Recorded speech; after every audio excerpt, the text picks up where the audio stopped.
Tonight. The Wayne County High School Pride and Wildcat Marching Band will perform the national anthem.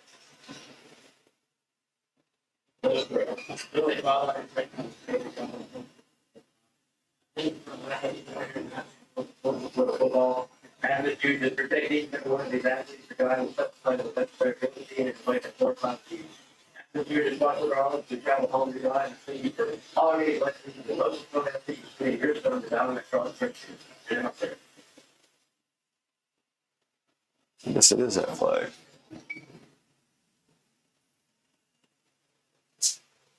They're up. Okay.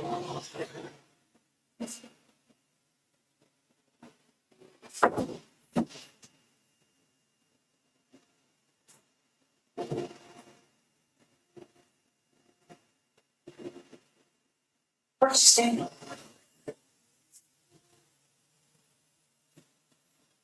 I don't see him, Don. Oh, he's on the left side of him next to the gate.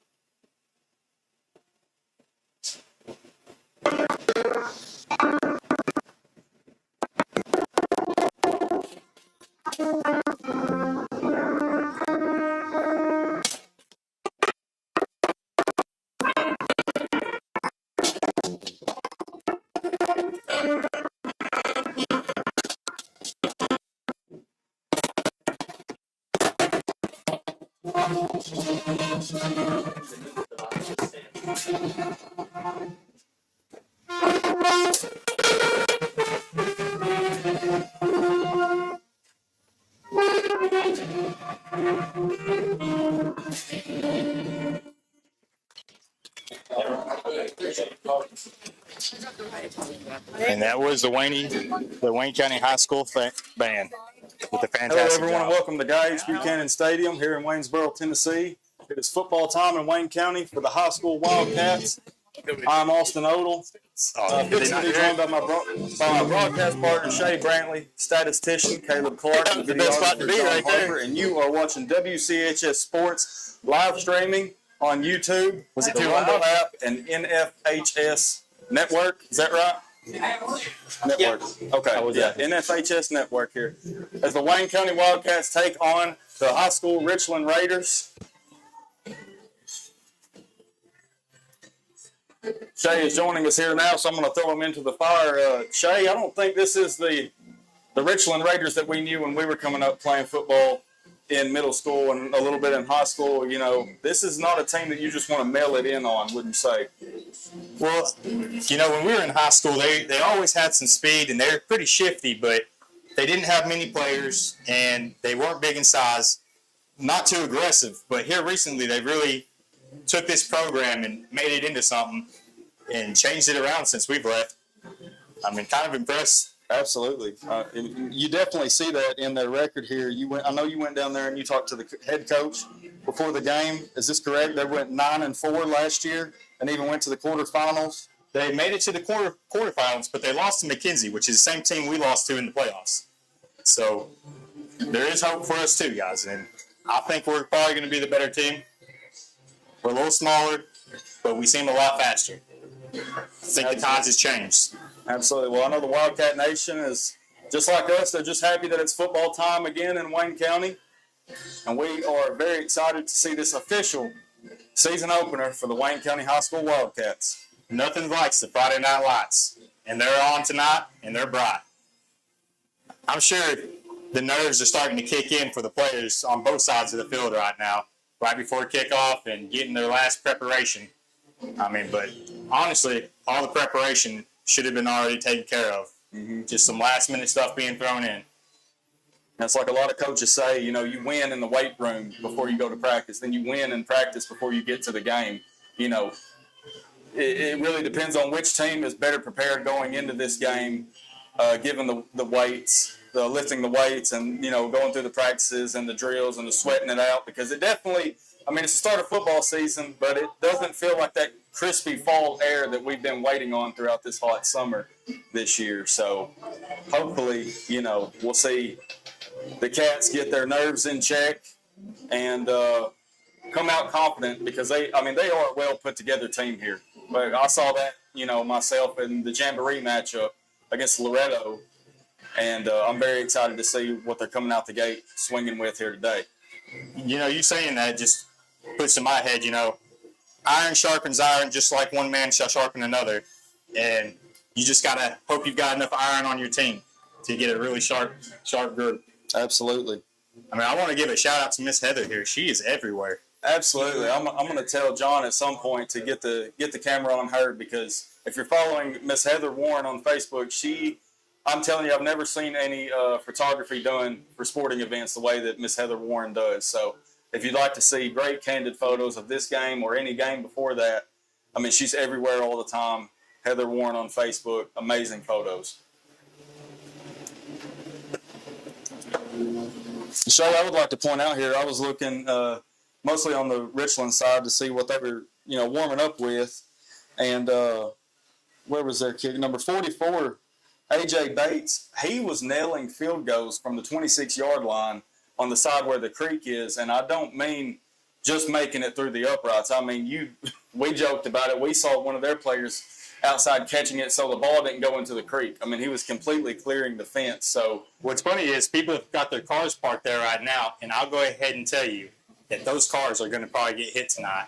If he kicks that ball for a PAT or something like that, he'll probably sell it over them cars. But any further than that, he's probably hitting them cars. Most likely. I mean, it's a team that, they could put up 3 points even if you stop them somewhere within, even close to the red zone. It looks like the Raiders' field goal game is going to be somewhat the same as the Wildcats. I mean, we saw at the Jamboree, number 50 of the Wildcats, Casey Hunt, kick some great field goals and some great kickoffs that gave the Wildcat defense a great position starting the game. But today I want to point out, I saw number 35, Daniel Pike, who is a senior Wildcat.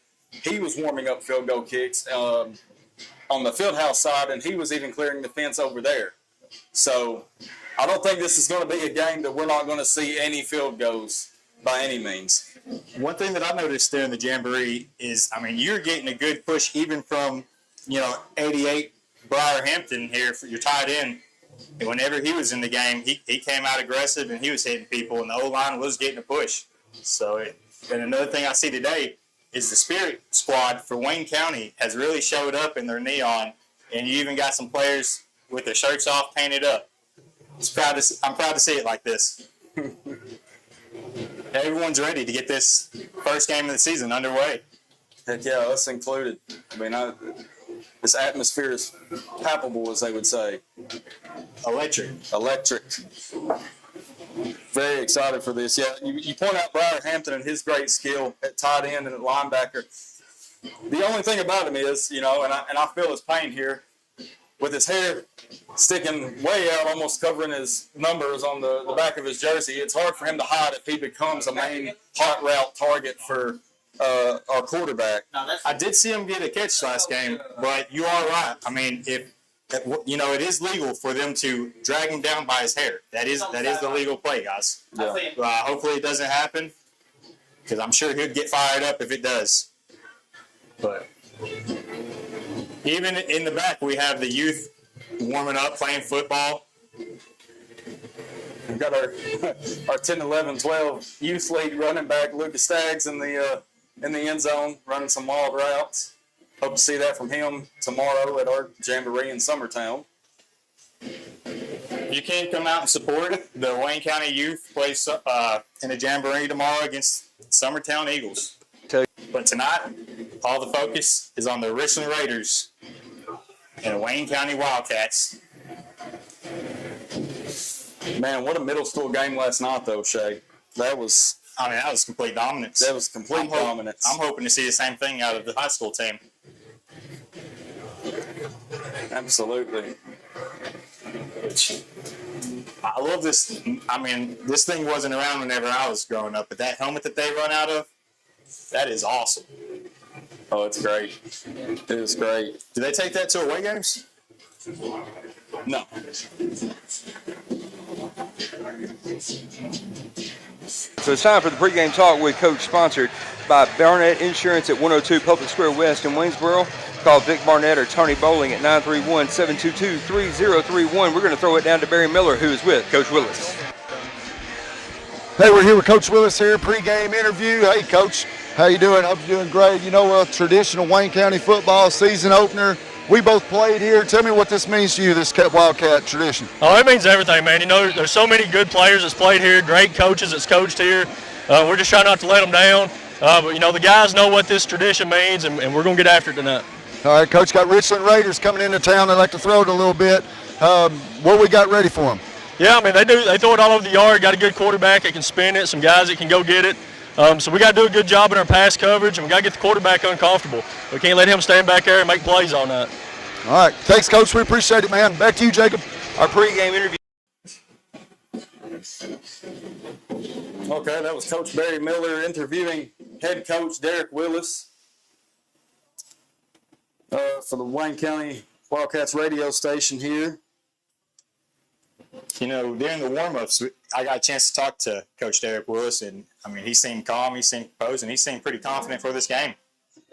I've definitely noticed that, you know, coming out here, especially for the Jamboree, I got out here really early, and just the whole, as soon as the players came out of the field house, it was a very, like, they know themselves, if that makes sense. You know, they know their confidence, they know that they're well prepared going into this, so there's not much panic you would see from the high school players as you would see from maybe the middle school players. They looked very well prepared. I believe they're going to go with Case Butler as starting QB today. At least that would be the indication from their warm-ups earlier on.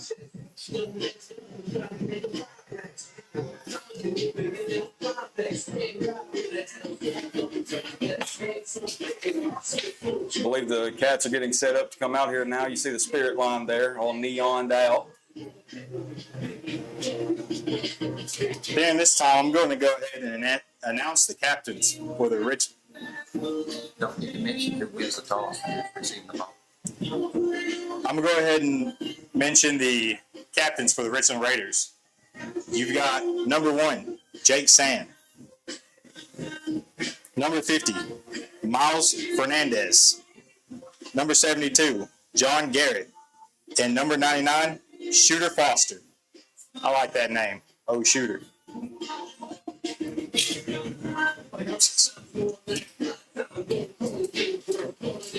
Marching their way out to the field right now is the Wayne County High School Wildcats captains for tonight. Looks to be number 71, Hayden Horner. Number 14, Case Butler. Number 7, Mason Moore. And number 20, Dane Bryant. Locked arms showing that brothership.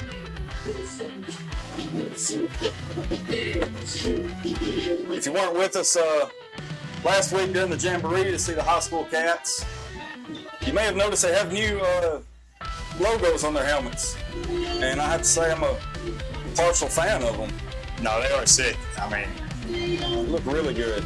it's a lot better than the traditional just black ones that we used to have. These things look nice. Hopefully the camera does it justice.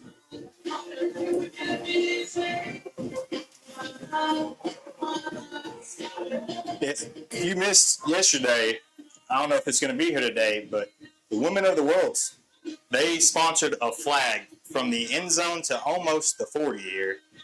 It was a huge flag. So shout out to them for that. Absolutely, it was awesome to see that. I'll go ahead and get the coaches' names out of the way. For Wayne County Wildcats, head coach Derek Willis, assistant coaches John Blackwell, Lance Nutt, Briley Harris, Will Mosley, Jason McWilliams, Ben Gallion, and Miles Prince, along with managers Ledger Skelton, Georgia Bradley, and Sarah Miller. Call your 52 midfield for the toss of the Like they showed the WMS. The Richland Raiders, number 1, Jake. You might have seen the WMS Number 9, roster come across your screen. Disregard that. Miles Fernandez, and number 72, John Garrett. Representing the Wayne County Wildcats. The coin toss, they're meeting up to shake hands right now. 14, Case Butler. Number 27, David Van Fleet. And number 71, Hayden Horner.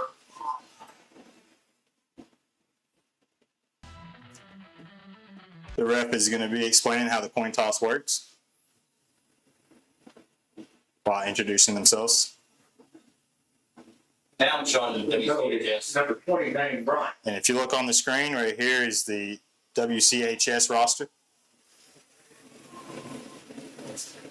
Man, packed house tonight for this ball game. Oh, Good to yes. see it. Got people lined up alongside the fence, you know. I mean, the benches are filled and the lawn chairs have kind of filled the end of the end zone. Now they're going to start using the other side here soon.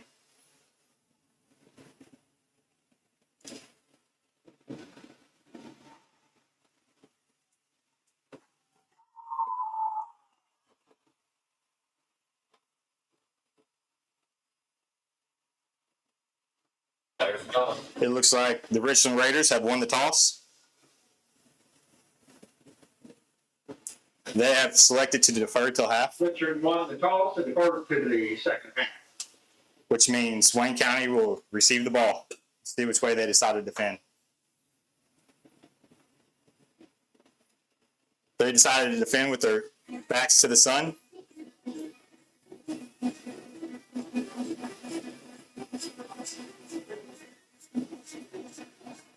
Richard Raiders be kicking off to the. And here they go.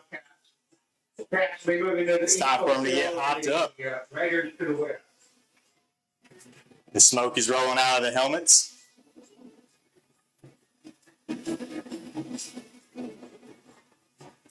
You definitely feel the atmosphere coming up already. You can feel the nerves. The Richland cheerleaders are running their flags across the field, and here comes the Richland Raiders.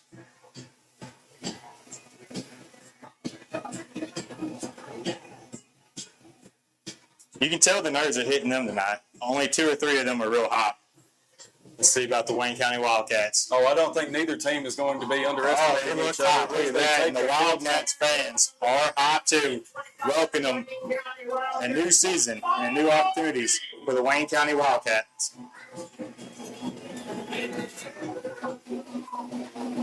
They look ready to go. Oh, they're hot. I don't see much nervousness about them. Check out this spirit squad we got for Wayne County here as they enter the camera frame. What a Wildcat basketball players we see down there. You got this guy with purple hair. I mean, they came out ready today. Yeah, purple hair. I think he's got number 23 painted on his back. Who's number 23? Oh. You're talking about the fans. Yeah, the Spirit Squad. He's got Bryson Harris See if I can. on him. There he is. I got it. Yeah, buddy. He's the exclamation point to the Wildcats. All right, here comes the kicker for the Richland Raiders, number 44 that Austin was telling you about. Weston Todd. Number 44, AJ Bates. Oh, Receiving it. He could have been gone if he didn't run into his own guy. Who's that? Number 27 for the Wayne County Wildcats, Dalen Van Fleet. Dalen Van Fleet. That kick was by AJ Bates there. Sorry, folks, we got about a million papers in front of us, so Let me move it over the there. wrong names are bound to be called tonight a little bit.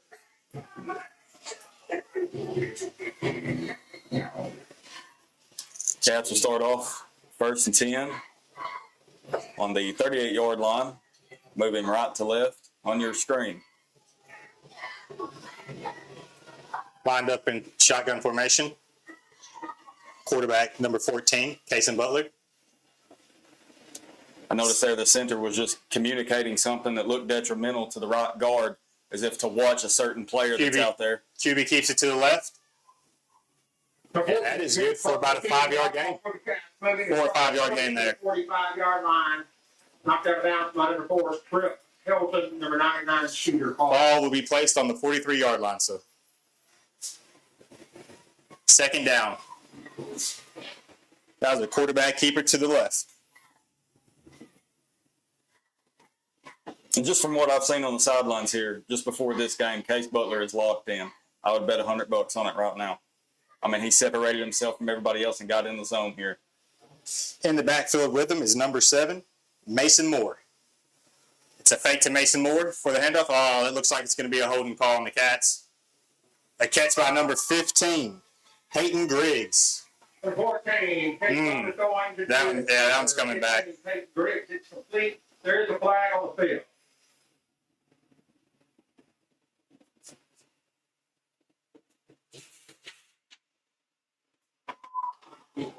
Face It looks like they call it face mask. mask. Against the Cats. That is unfortunate. That was a great passing play there. I mean, I wonder who that was against. Can you run the camera for a second? It was caught by number 15, Peyton Griggs, all the way down to the 30, but unfortunately that face mask call against the Cats will back them up a good 15 yards. So now we're already seeing an uphill battle for the Cats on their first drive of this ball game. You can zoom in and zoom out. Good to go. That puts you about second and looks heading forever. They hand it off to number 7 Number 7, Mason Moore. for about a 4-yard gain. We got third. And I'd say about 15 right here. Garrett on the tackle for the Raiders. Third down. We can get another pass off like that. We'd be in good shape. Yeah, not much gain there. I mean, that kind of stopped momentum there, having that come back. Number 15, Peyton Griggs, coming back into the game that made that spectacular catch earlier that was called back due to that penalty. We got Case Butler in shotgun, Mason Moore to his right, 2 wide receivers out to the right and 2 to the left, sending Mason into motion. He's dropping back for the pass. Chunking at midfield to Daniel Pike. Pike has it. He's going down midfield, and it will be brought down by number 27 at about the 27, deep in Raiders territory. Y'all bear with me with the camera. John Harper stepped out, so I'm running the camera. I am not a pro, guys, but I'll do my best for you until he returns. Be first and 10 for the Cats. Ball is placed on the about 28-yard line in Wildcat territory. Play by number 7. Was it mid-pitch? Elijah. Daniel Pike. Daniel Pike with the catch there. Spectacular catch. Daniel Pike out wide left here. Handoff going to number 20 of the Cats. For no gain. Big Dane Bryant, senior Wildcat.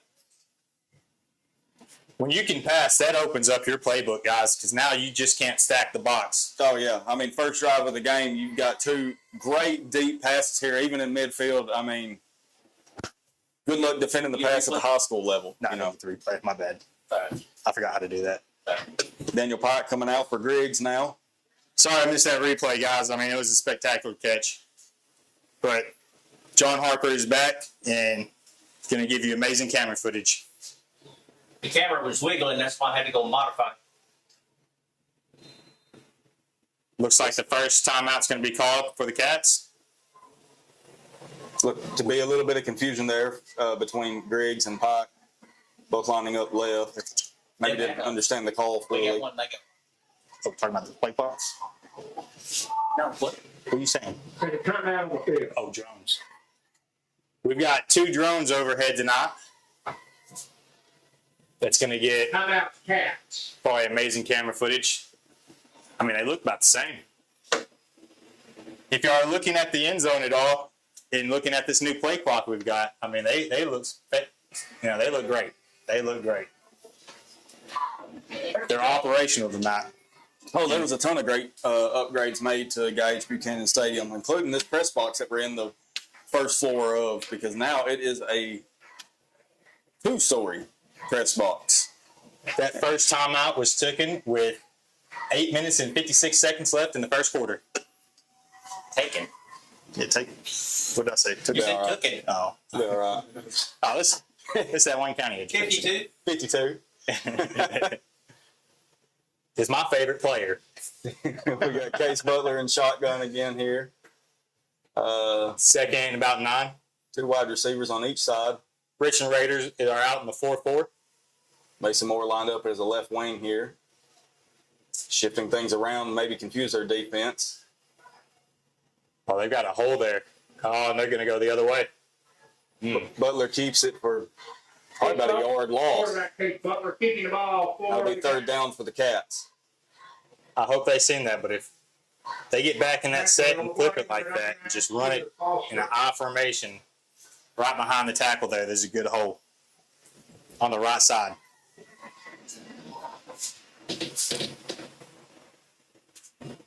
You know, earlier during warmups, we've seen a big line for the Richland Raiders, but their defense is not that. It's not the same players that we saw.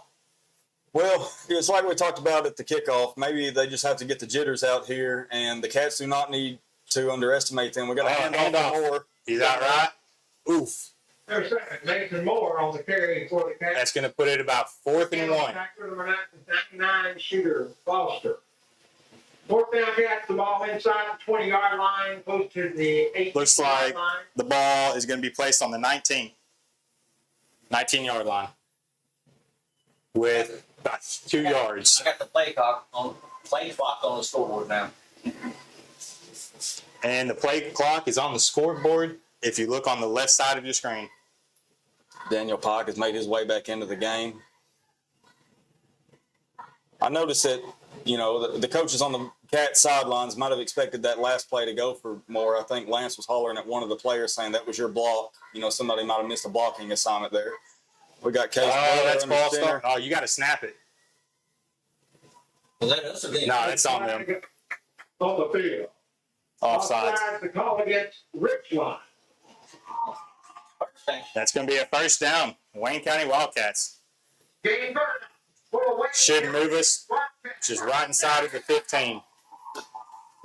And Shay, let's hope that their high school team for Richland is about the same penalty-wise as their middle school team last night, because they had, what was the total, like 5 penalties, 6 penalties, and 4 of them being false starts last night. I mean, the Cats of, you know, the middle school Cats didn't get any penalties, but hopefully we have that same result here, but we got our first one early in the ball game. Because Richland Middle School certainly did. We did too. We got Case Butler in shotgun, taking a snap, handing it to number 20 here. And he powers his way. He's still fighting. I think the first man to make contact there was number 7. That's going to be about a 3-yard gain. That was a carry by Dane Bryant, senior Wildcat. Tackle was made by number 4, Trip Helton, a starter for the Richland Raiders. Be second and about 6, if I'm guessing from this angle. Looks like number 15, Peyton Griggs, is exiting for number 32 to come on the field. David Ullman. And Shay, if this game is anything like the Jamboree that I saw, you're going to be saying the Ullman name quite a bit, with both of those players being very talented. As Case Butler keeps ball. It up the gut. Case Butler keeping the ball for the Cats. Get on the tackle for the Raiders. Looks like they're going to spot it just 1 yard shy of a first down, third down. 6 minutes and 3 seconds left in the ballgame. Daniel Pike coming back in for Ullman, as Griggs will also come back in for Dalen Van Fleet.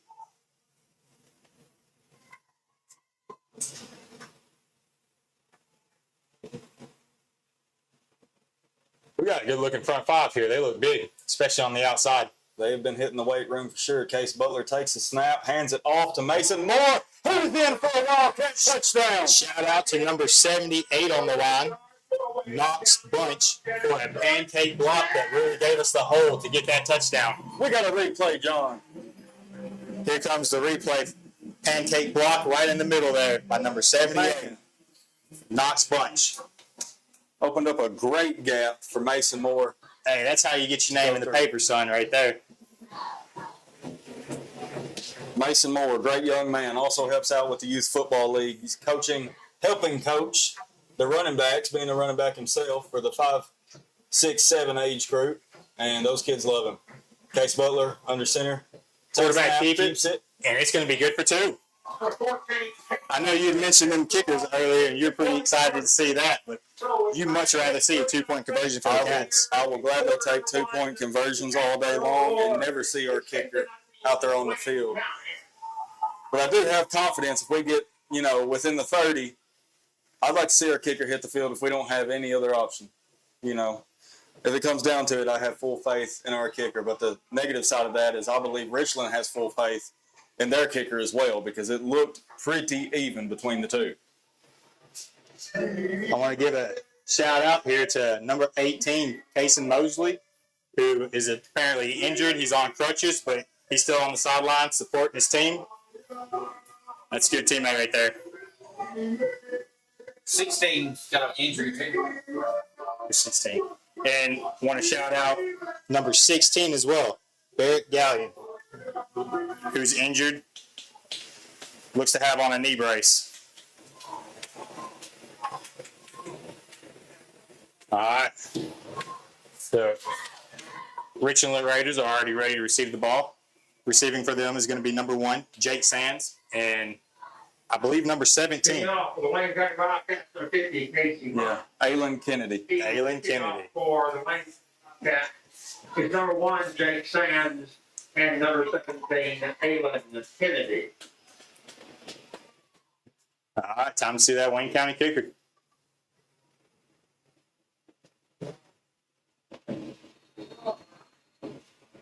You know, Richland's got to kind of regret their decision there to defer to a half, because there's not a bigger statement you can do than march it down the field and score on the opening drive of a football game. Absolutely. As kicker Casey Hunt kicks the ball, launches it left side of the field, it's going to go out of bounds at the 15. That's going to be an automatic penalty for kicking an unreturnable kick.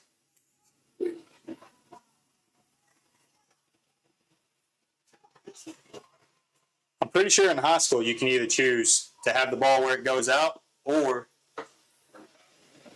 my bad, the 35 or Raiders re-kick. will open up their first series for the night at the 35-yard line. And that looks to be what they are going with. It'll be Raiders ball on the 35, moving left to right on your screen. Whenever we used to play, they always chose the re-kick. Students, tonight after the game, it's fifth quarter at Green River Baptist Church. Wayne County Wildcats seem to be lined up in a 3-3 set. It's a pass. Screen. Wide receiver screen. Caught by number 0. They make it just about to the 50. Gavin Schrader throwing to. The throw was made by Raiders quarterback Gavin Schrader. It's number 0. I guess that was the tight end that slipped out there on that wide receiver screen. I believe so. I don't have his position here on the paper, but nonetheless, he's kind of playing either tight end or a wing back. Oh, what a pitch. What a play. We got a problem here. Number 27 is our last man. And we got a flag on the field for a possible blindside against the Raiders. So hold your breath, folks. This will not come back. It is definitely coming back. But it's not going to come all the way, I don't think. Just at the spot of the foul. Or spot of the penalty. He kind of hit him on the side, but I still blindside Got the block Wayne there. County student section Nowadays, leaning not on like the the way it's railings, played. chanting, "You can't do that." Those used to be my favorite blocks to make back whenever we played.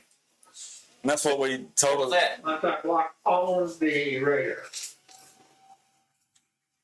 He did this. I don't see it. The official calls a blindside block on the Raiders.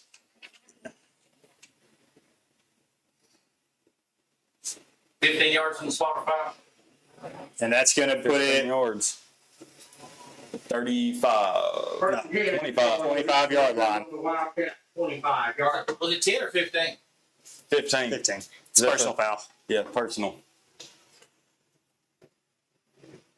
That's what we've told several kids, Silas Beckham being one of them in the youth league. Look, 5 years ago, that was just a fantastic block. Now it's against the rules. I mean, your coaches would always used to tell you back then, keep your head on a swivel, and that's where that term came from. Number 12, Gavin Schrader in shotgun. 2 Wayne wide County. receivers out to the right, 1 to the left, dropping back for the pass again. It's high up Number in the 9 air. gets, Nearly an interception. And they're going to call pass interference on the offense, I'm pretty sure. I mean, you can't call that on the defense. He had his head turned, and he's making a play for the ball. So there's no way. Nonetheless, let's await the official call 14 by the white hat official. Pass interference on the Wildcats. Unreal. Wow. That is unreal. Watch this. Penalty against. I mean, he had his head turned. Here's the replay, guys. He had his head turned, making a play for the ball. I mean, I hate to say it here, but number 9 on the Cats, he just did an amazing job. And sometimes that's what happens when you do too good of a job. It looks illegal.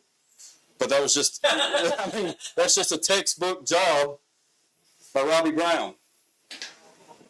That puts the ball on the 14-yard line.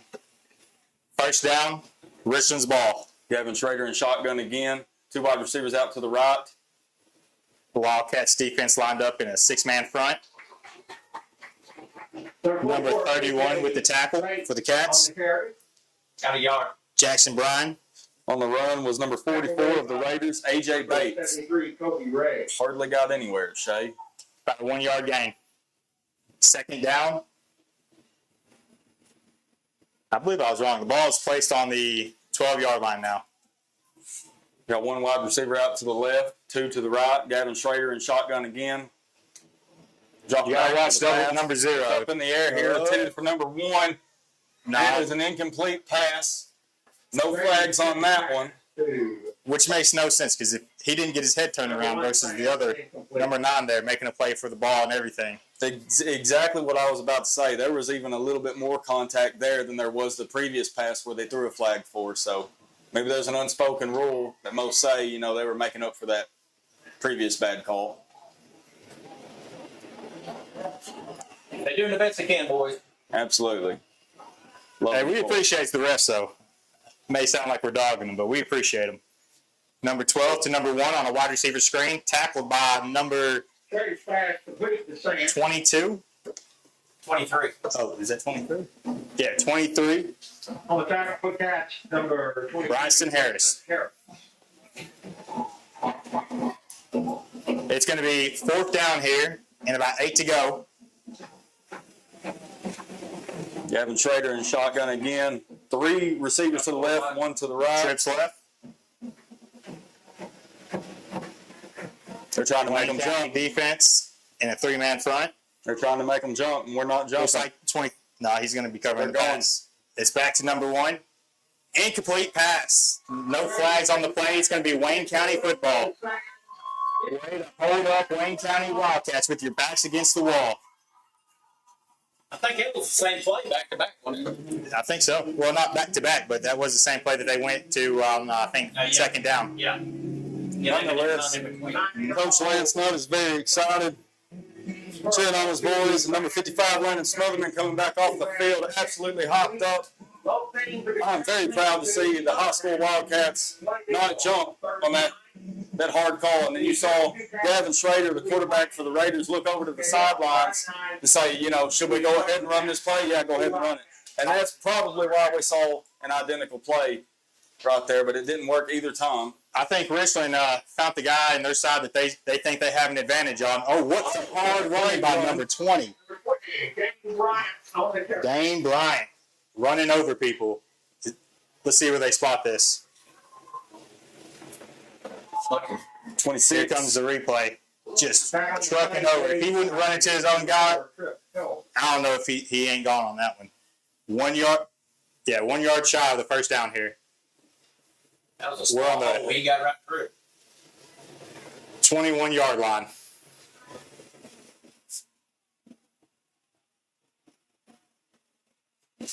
Wayne Case County. Butler in shotgun again. Trips to the left. Hand off left. Dane Bryant He again. bounces it. He's shifty, but that's going to be a Wayne County Wildcat first down. That wasn't Dane Bryant. I apologize. That was number 26, Avery Vaughn, sophomore Wildcat. Number 26, excuse me. He's shifty. Vaughn, carry for the Cats. Game good enough. For Wayne County. Wildcat first down.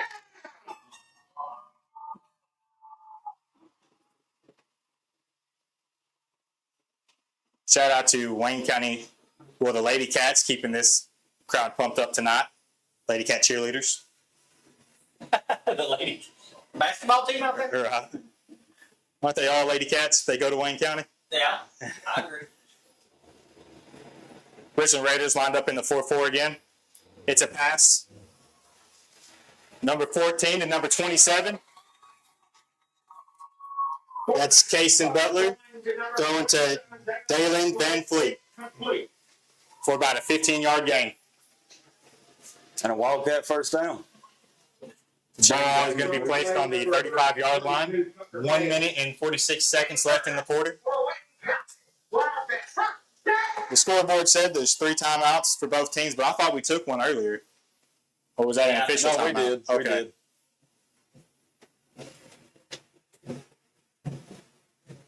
Oh, snap is high. It's a pass play. And number 7 catches it. Mason Moore. I don't know if that was a pass play. Another Wildcat first down. I don't know if that was an intended pass play, but way to be a playmaker by number 14, Cason Butler. Number 4, Tripp Helton on tackle. Game good enough. Yeah, I don't think that was an intended pass play, but it sure worked out. I'm shocked he found his guy with all them linemen right there. It was a nice screen. It was. It's just Case Butler, not Case. Oh, is it Case? Yeah. Yeah, it's Case Butler. My bad, guys. I didn't even read the paper on that play.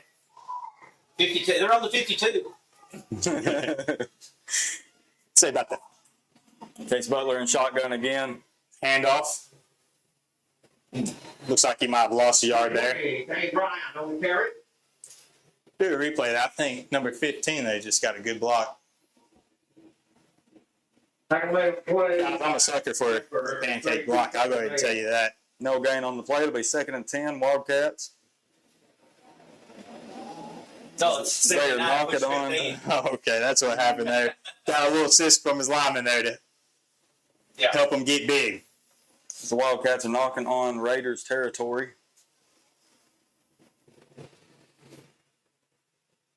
Ball is placed on the 47-yard line. Coaches signaling to the players to let this clock run out. And we will come to the end of the first quarter here. Your score is Wildcats 8, Richland Raiders 0. When we come back, Wildcats will have the ball at the 47-yard line in their own territory.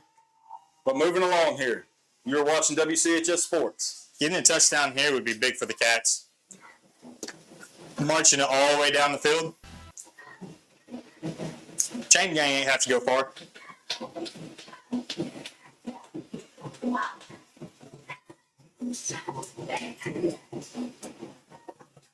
I think they gave us a yard. The chain They gang? might have. I think so, because we were about, I think we were a little short from that negative loss run, and now we're about even. Shout out to the chain gang. I mean, they can't even complain because I think I see the dude on the far side's got on Richland colors. Look over at Chain Game's got some colors on. I think that one that's holding the far one, where the coach is in there. Wearing one of those Pullovers. orange. Yeah, one of the orange signs. You look into the end zone. You're running sponsors right now, John. Running sponsors right now. Yeah. Good deal. Shout out to our sponsors. Without you, these broadcasts are not doable. We appreciate all of you. I don't think I got to apologize for the scoreboard tonight. I think y'all can see it just fine. Yeah, y'all can see it just fine tonight. Usually on a bright and sunny day, John Harper has been turning up the saturation on it so you can make it out before, the sun sets. But nonetheless, it's looking good here tonight. We got great weather for it. It's a great Friday night to be a Wayne County Wildcat. And it's Did time. you say your catchphrase yet? I have not said my catchphrase yet, John. No.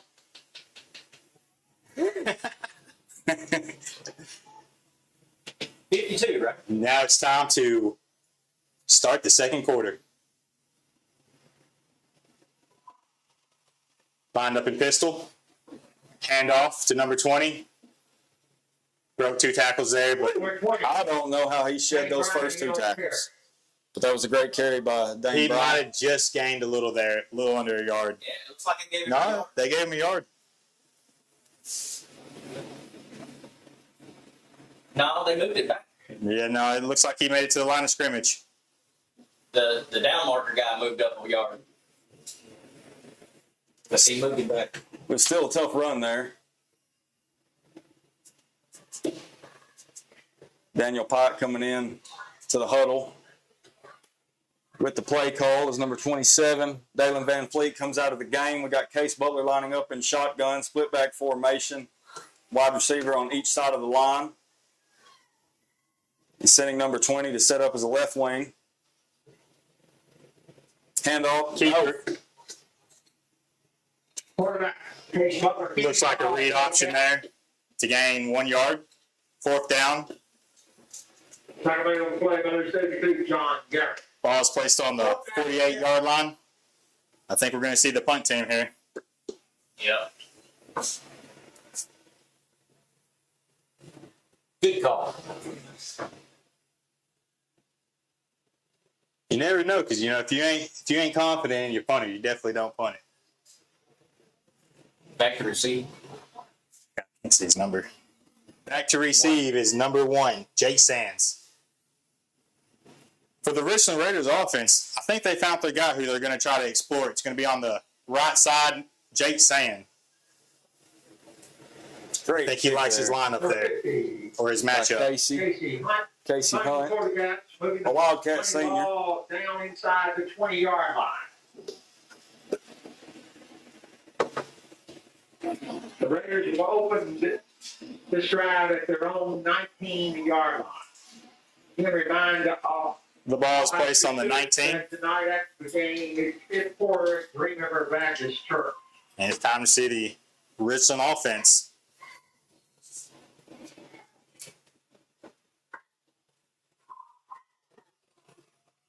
I believe they're going to stick with quarterback Gavin Schrader, running back A.J. Bates. Two wide receivers to the left, sending Bates, and another in motion to the right. Toss for Bates. Powered it for about a Number 44, 6-yard gain. on the carry for the Raiders. 32 David Allman on the tackle.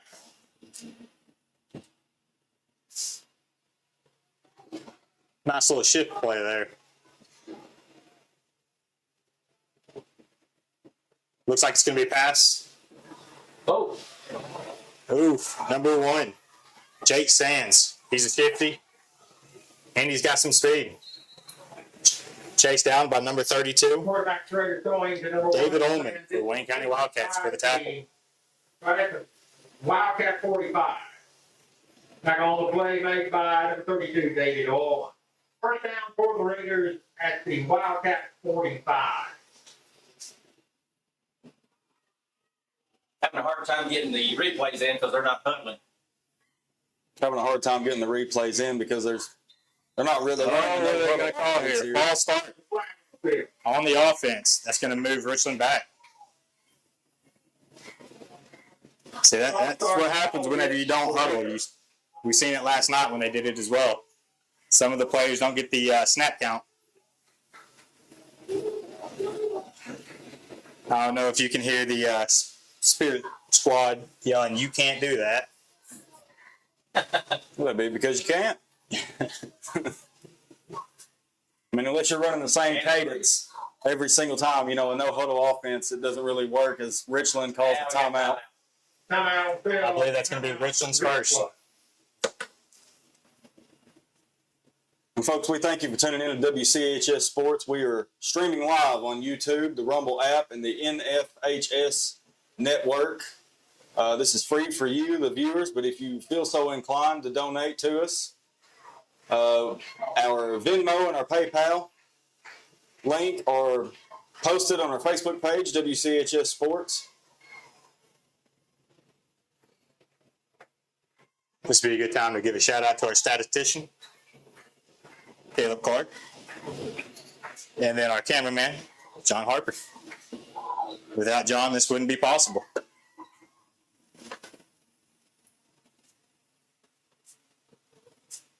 And shout out to the Lady Cat cheerleaders again. Keeping everybody hopped up. They were cheering. And how about the crowd? And then look at this Spirit Squad here. See Coach Willard out there. Yeah, I saw Coach Willard coming in. It was good to see him. Shout out Coach Willard. This is your favorite student of all time, Austin Odell. You ever get in trouble, you think? No, he gave me a 99 in driver's ed. There you go. I was like, heck yeah. Well, I guess you just don't have to crash anything at that point, but nonetheless, Gavin Schrader drops back to the pass here. 31 got back there fast.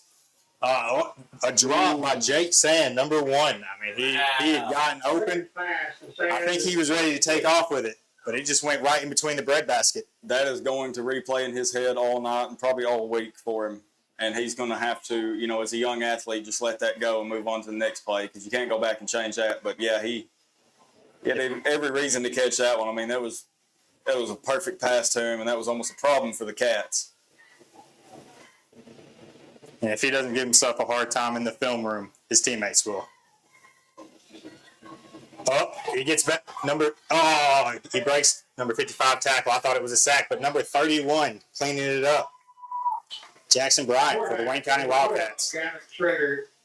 Carrying the ball caught by number. About a 1 yard rush there Jackson Bryant. by the QB. Gavin Schrader. That puts it 3rd and about 13.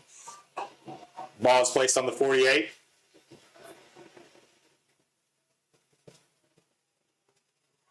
Quarterback steps up in the pocket. And this time, Jake Sands with the completion for a first down for the Richland Raiders. Inside the 35-yard line, close to the 34-yard line. For 32, they go on and pick it out of bounds. First down, Raiders. Got AJ Bates lined up to the left to Gavin Schrader here. His 2 wide receivers are out to the left. Hand off to Bates, and he's met immediately by number 20, but he's still trying to get something going. I think he just made it back to the line of scrimmage. If you watch this quarterback before a pass play, he will look out to number 1. And that's a tendency that we notice with several high school and middle school quarterbacks. They give it away in their eyes. It takes a very skilled quarterback to look at a different receiver that he's intending to pass for on the hot route. His 2 receivers are out to the left. They made eye contact there. Yep. Gavin's got number 1 again. And it's going to be a Richland touchdown. Schrader. No flags on the play. That's going to be a touchdown by Jake Sands, thrown by number 12, Gavin Schrader. They kind of do this head nod to each other to let each other know they know the play right before they throw it to them. Got a kicker. Yeah, here comes that kicker we were telling you about. It's one thing to kick when no one's looking. It's another thing to kick there in live action. And it's good. That's in the creek for sure. The point after touchdown. So 7 minutes and 39 seconds to go here in the second quarter. It's now Cats 8, Raiders 7. Wayne County Wildcats still got the lead, 8-7. 2 timeouts left for both teams, 7 minutes and 39 seconds left in the half. Wayne County about to receive the ball. I wonder if that went in the creek. Oh, I guarantee you that one went in the creek. I still don't think they got the ball back. I think that little kid's still waiting for it.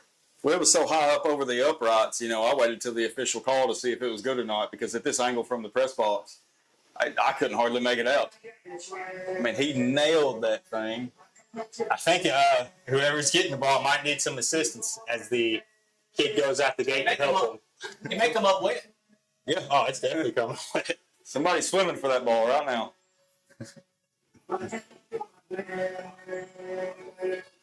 You see people starting to move the vehicles. Yeah, they realize that's going to be hard to explain to Jason Ray if you're covered under his shelter insurance. Oh, well, football went through my windshield there, Jason. Picking off for the 44, AJ Bates. Back receive for the Cats, number 27, David Bates. He'd probably say, well, which team kicked it, and we'll tell you if you're covered.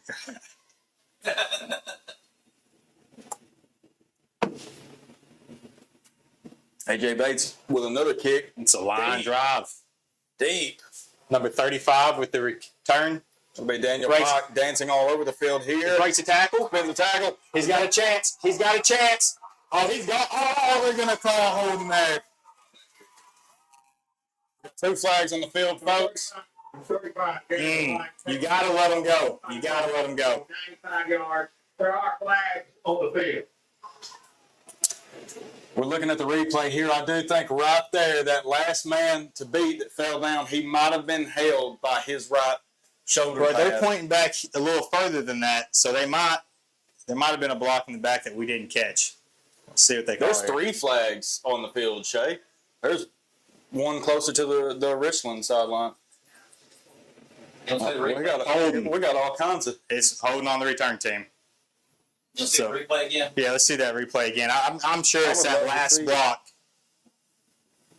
And really, I mean, that's such a questionable call. They're getting all these questionable calls here. I think the clear indicator, though, when you see, you know, in that position, when you see the player's jersey come off of his shoulder pad, even if the ref doesn't really know, he's going to throw that flag because that's a clear indicator you're holding. That is demoralizing there. But I think they just need to be reminded who's the home crowd. Home cooking, is that what you're saying? Yeah, who's the home team here? That's the one signing the check. I do wonder, though, we didn't really cover it, Shay, but, you know, why Richland chose to only go for 1 after their touchdown. Oh, because they got that kicker. I mean, I'm sure everybody. Oh, number 7's going to make up for it though. It's a 20-yard game. Mason Moore marching all the way down to the 40. And that's a Wayne County Wildcat first down. We're going to put him just shy of the 41-yard line. That number 99 ran him down. Really? They've got a small defensive line. It looks like they're relying on speed for this. Is 99 a linebacker? That would be Shooter Foster for the Richland Raiders. Yeah, he's playing linebacker. Middle linebacker. Right middle linebacker there as Case Butler takes a snap, hands it off, number 22. Tries to make something happen on the left side. I think he broke the first tackle for a 1-yard gain. Ball's going to be placed on the 42-yard line. That carry was made by Caden Castleman. About a 1-yard gain. Daniel Pike comes in for Castleman. And Griggs steps out as well. Pike giving the play call to the huddle. I'm pretty sure he's the one with the return there. I think that was Pike. Daniel Pike on that kickoff return that got called back. 35. Yeah. Yep. Pass play. There's the flag. Okay, there we go. They got 2 here. Hey, number 23 just needs to calm it down afterwards because that could be costing us too. I got a little Here's the excited replay. there myself. Yeah, there's the pass interference against Richland. I didn't see the line judge as closest to us because he was outside of my window, but I didn't think they were going to throw anything for that. For a second, it was a little late, but then I got worried afterwards. He threw it. Yeah, the line judge right there is the one that threw it that you see closest on your screen, right in front of the Wildcats on the sidelines. You know, one thing that I always say whenever I used to play is that there's 5 key plays that determine a ball game, and as long as you can get the 3 that really matter, usually you'll win the ball game. You got Case Butler in shotgun again, number 20. I believe that's Dalen. No, it's not Dalen. That's Dane Bryant lined up beside him. Fake handoff to him. Case is going to keep it. He just might have gained a yard there. For the Cats. Number 72, John Garrett on the tackle. Number 72, the Raiders. John Garrett on the tackle. Well, I guess he just made it to the line of scrimmage. Nobody moved. It'll be 2nd and 10 for Wayne County. 5 minutes and 37 seconds left to go in the half.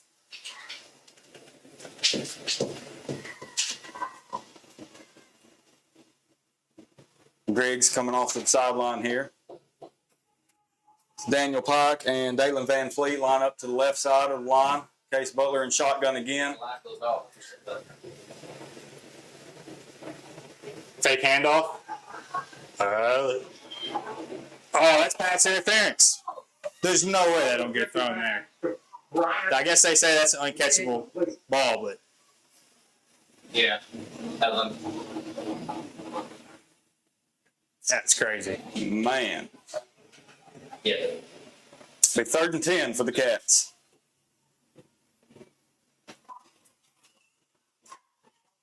That could have been a big penalty for us. Daniel Pike comes out. David Orman comes in. A senior Wildcat. Ball is placed on the 44-yard line. 3rd down and 10. 2 wide receivers out right and 1 to the left. Pass play. He gets behind his running back. Not the prettiest ball, but that's a Wayne County Wildcat 1st down, caught by number 27, Dalen Van Fleet.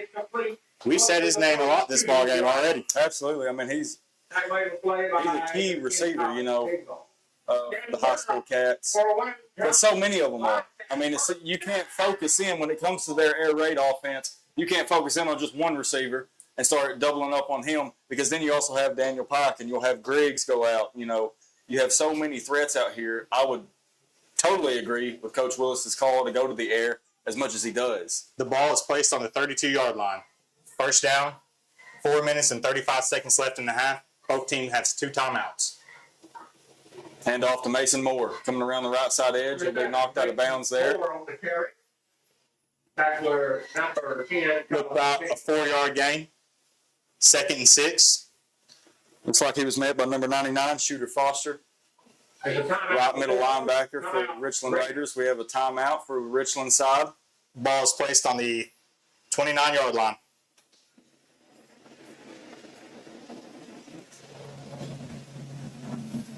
Now we'll leave both teams with 2 timeouts. Well, if they just find that, that's going to leave them with 1 timeout now. I reckon they didn't upgrade the scoreboard yet when I peeked through and looked at it.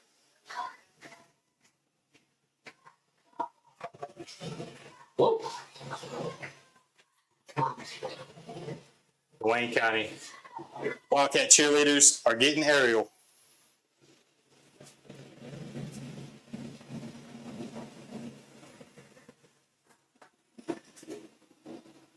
I'm really digging these new play clocks. I mean, if you're on the field, you've got no question about how much time's left, and you really can calm your nerves. Versus it was a guessing game. You just wait for the ref in the back to start with his hand to give you the signal.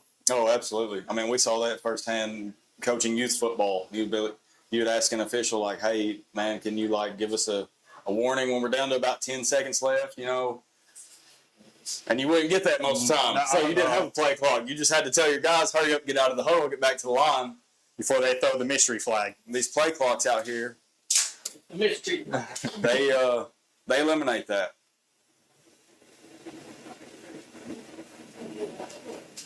Very important element for our offense to know.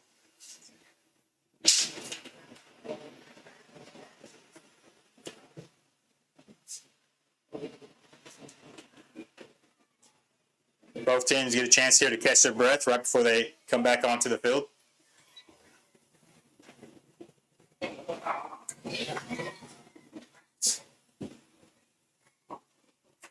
And the Wayne County Wildcats O-line is getting a good push against this Richland Raiders team. It's usually the linebackers that break free, so they just got to work on zoning off a little bit, but they are getting a push.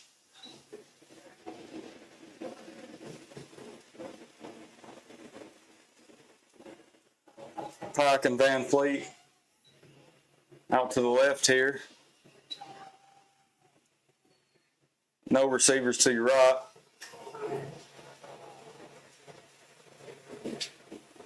Pass. He rolls out right. Ooh, interception by number 10. Brought down by number 50 for the Wayne County Wildcats. Casey Hunt. That interception was made by Richland Raider, Colin Cagle. Richland seemed fired up after that. Hopefully the Wayne County defense can calm them back down. Shay, I would say this game just in the first half is looking closer than we thought it would be, but we really didn't know what to expect from the Richland Raiders. I mean, would you say that they might have an answer for the passing game this early on?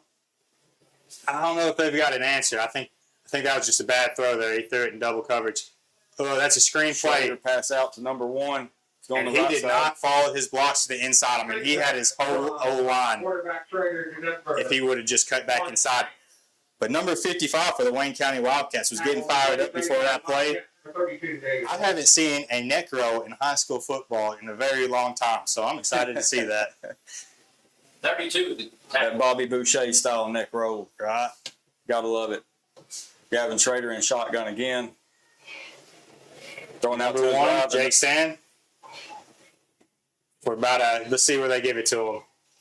Again, the pass complete. It's like he stretched the ball a little bit out for a little bit more extra.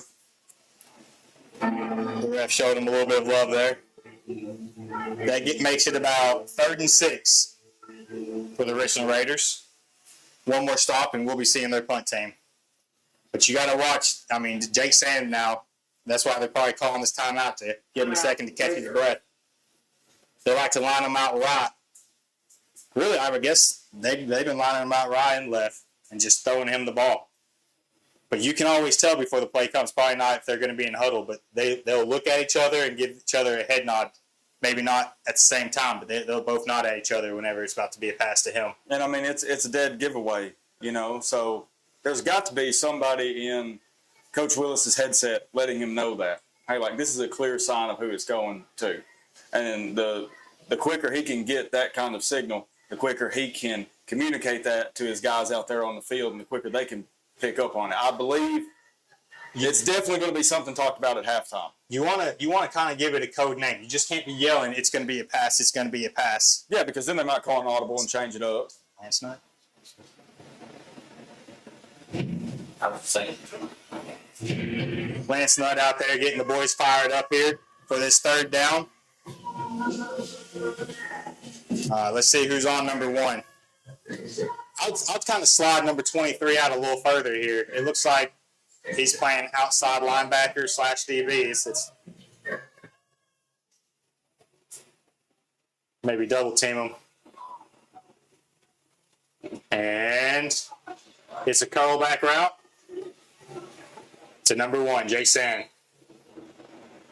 First thing. Schrader's pass to Sand is complete. Into Wildcat territory. Looked like a wheel route at first, and then he cut it back.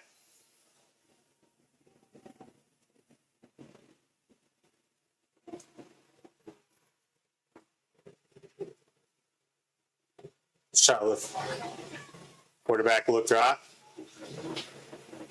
Yep, see? There it was. I'm telling you, he's giving it away every time. Just watch the quarterback. Schrader to Sand again on the carry. That's about a 6-yard gain for the Richland Raiders. Back to number 1, Jake Sand.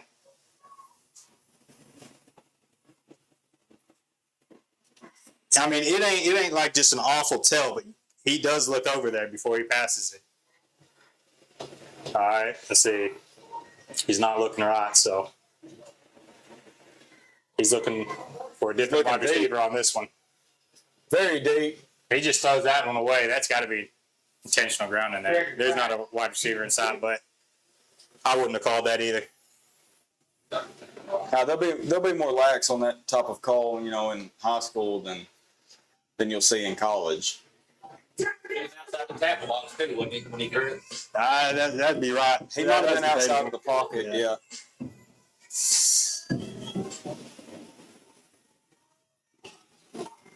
All right, 3rd and 4 here.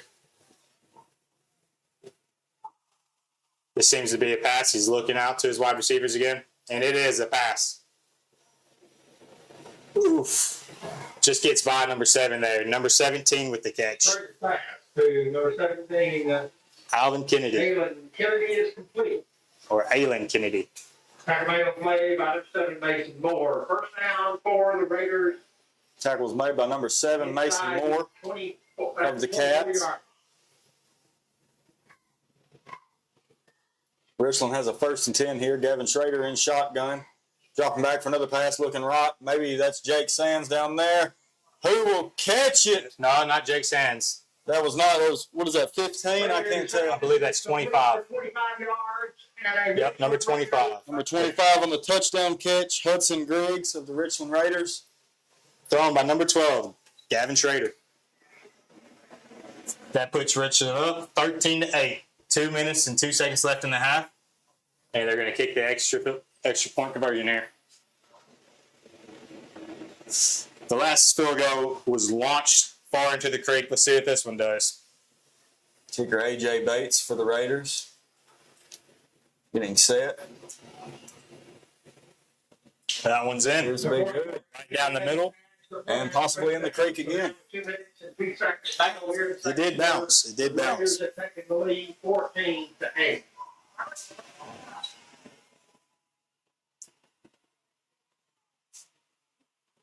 Hopefully the Swain County crowd gets back into it, get back hyped up, and lets the boys know they got their backs. You definitely hear the Richland side getting hopped. A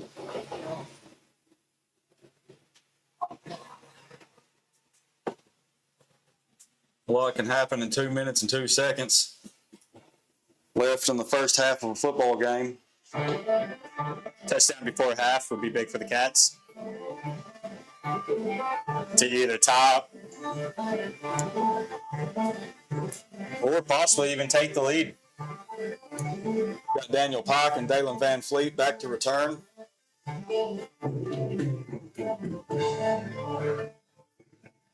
Looks like A.J. Bates is going to be teeing up the ball again.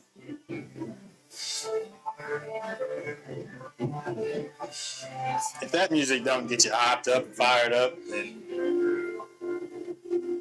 I don't know what will.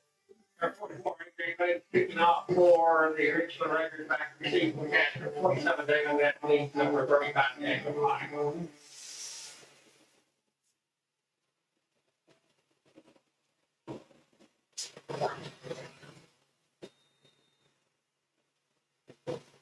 Referee blows the whistle, and here comes the kick. It's another deep one, folks. Straight call by Daniel Pike. Van Fleet blocked for him. 35, Daniel Pike. I got some kickoff within the extracurricular going 15 on. there at the end with another. I mean, I'll go ahead and call it pancake block there. Put him on his butt there at the end. Here's the replay, guys. That's how you play to the whistle, though. Van Fleet, we believe, by number 38, Thomas Van Puckett. And he pushed down there, number 24, Jacob Courtney.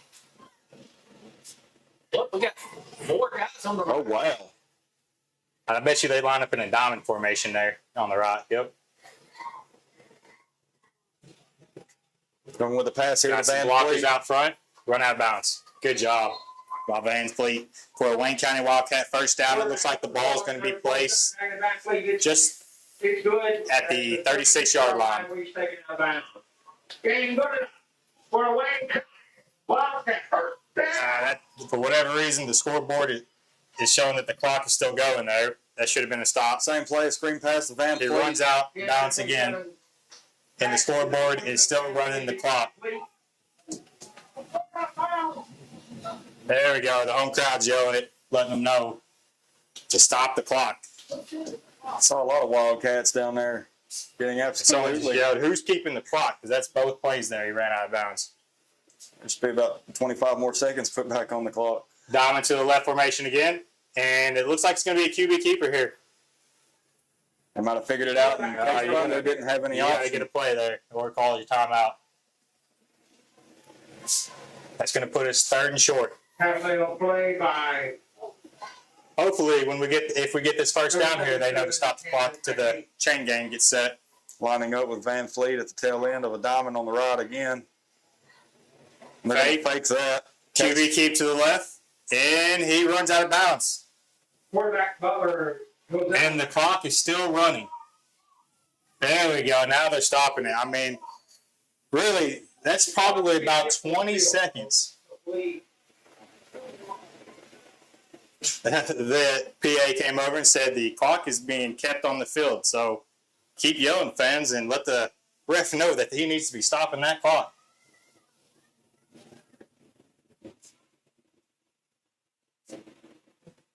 Because he's definitely forgetting. I had come and get some more. Yeah, he is. Looks like he's talking to Jody there. Or Jerry. Jody. 53. It's still early on in the season. Everybody's got to, get a good feel for everything. I put 53 on the clock. They just added 53 seconds to moved it to 53 seconds. 10 seconds with the end. So 10 seconds was added there, but yeah, that's good. That is good. I'd say about 20 seconds went off, so we'll take the 10. Ball is placed on the 49-yard line. First down, Wayne County.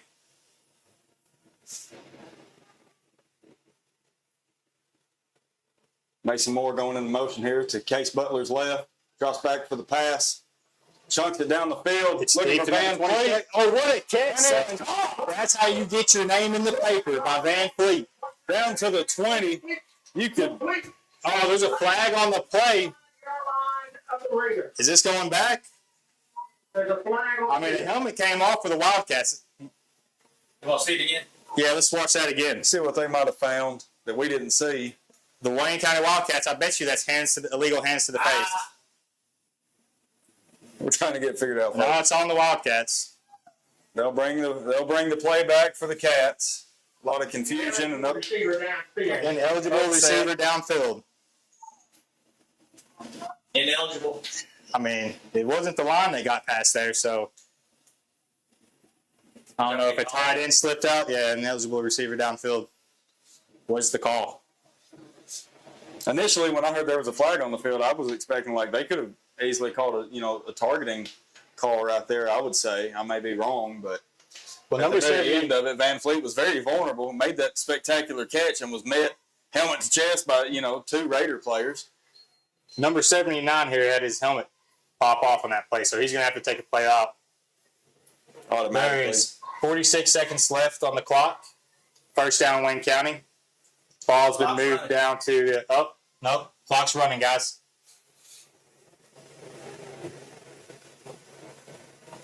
Case Butler and shotgun sending Mason Moore into motion. We got Van Fleet out to his wide right. Dropping back for the pass again. Making some room. No, Throws it. Van Fleet has it. Pass it. At the 50.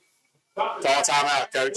He called a timeout. We got a timeout by the 20 Wildcats. seconds left on the clock. Oh, we could have taken an injury timeout. We have there's daylight, but that would have took a lot of time. an injury on the field. Oh, let's see who's injured here for the Cats. Can't see a number yet. Mm-mm. Man, you hate to see that. Especially so early in the season.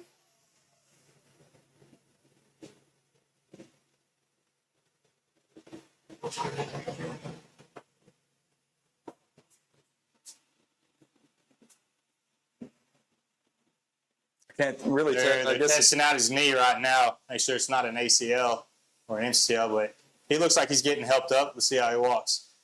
78. It's number 78. Knox Bunch for Wayne County Wildcats, and he's helping himself off the sideline, so maybe we see him back in this ball game.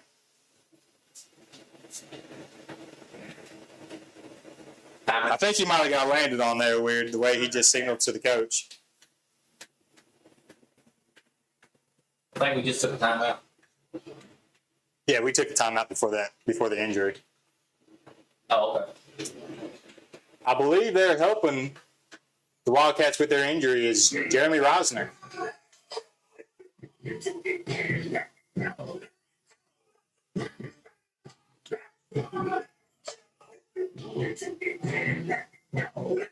He's going to test him out before he clears him back out in the field and see what's going on with him.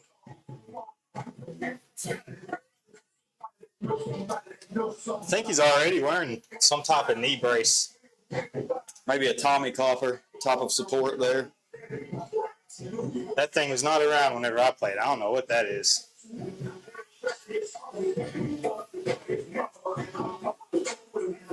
Clock running. And no, it's timeout. Clock shouldn't be running. Oh, okay. Got Van Fleet set the end of a diamond here again. Pock out to the left. Case Butler's looking deep downfield. Throws it to Van Fleet. Who's Got to call timeout. Got to call that last timeout, I'm pretty sure. Oh, flag on the play. That's going to be a late hit on the Richland Raiders. Oh, never mind. He's just talking unsportsmanlike. I guess he was just talking there afterwards. Yeah, that's going to be unsportsmanlike. First down, Wayne County. They ain't got to call a timeout because they can get the play in right now. Go ahead, get your play call. And then the chain game's got to get set before that time starts. 9 seconds left. So you got time for 2 more plays. But each of these plays are really long for Wayne County.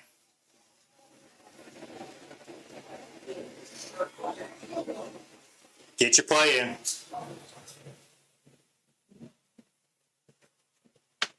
I'm wondering if they're going to keep it at the 9 seconds left to go in the first half. They might Wildcats take a timeout here.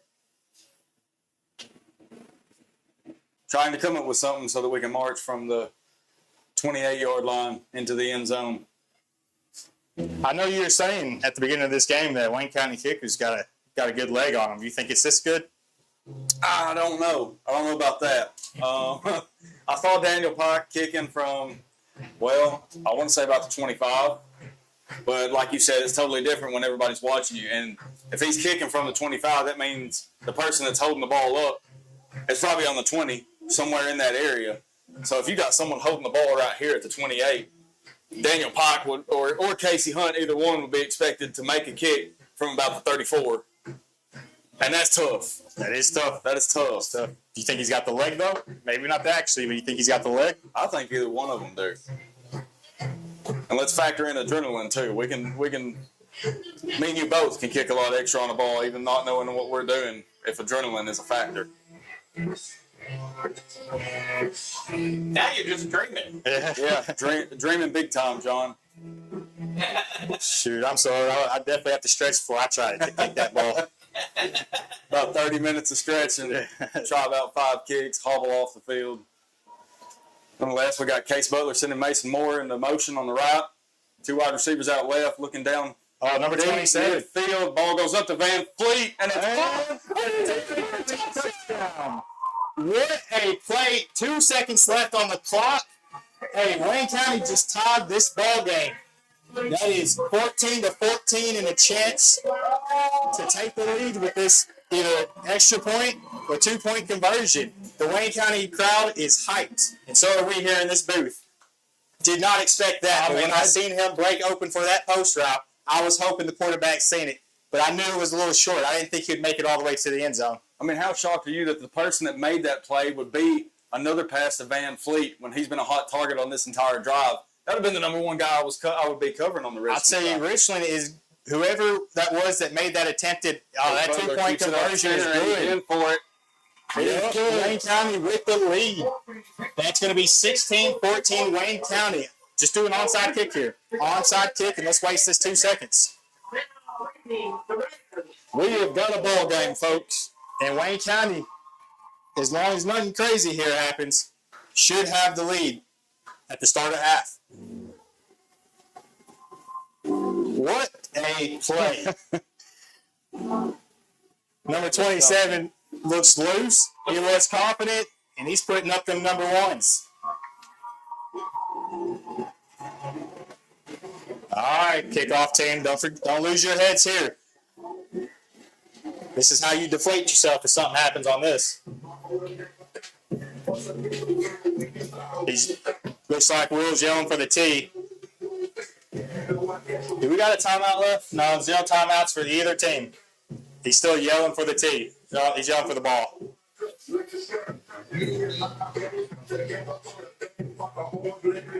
Looks like Casey Hunt will be the one kicking this. Nah, I'd definitely just...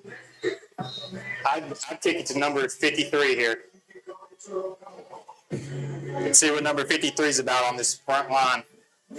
I ain't trying to make him not catch it. I want him to catch it early as possible and wait these 2 seconds. Just kick it right in his head. Yeah, just kick it right at his chest. I want him to catch it. He's either going to catch it or drop it. And if he drops it, then that's Wayne County's shot to get the ball again. I mean, we're all coaches in our own mind, but I would pull a Pat McAfee right here and fake it to 53 and then back up again and kick it left because that's usually, most kickers are right-footed. I'll definitely not kick it to number 1 lined up on the right here, Jake Sand. Absolutely not. If anything, or number 0. But he's not as fast, so I might try that. Let's see what Casey Hunt has been ordered to do here. Just barely kick it, son. No, he's going to He spin launched it. it to number 1, Jake Sand. Get him, get him, get him. Oof. No tackle made by number 28 for the Wayne County Wildcat, Ethan Dingus. That'll take us into halftime. And stay tuned for our sponsors during this half until Caleb Clark, statistician, gets you the stats.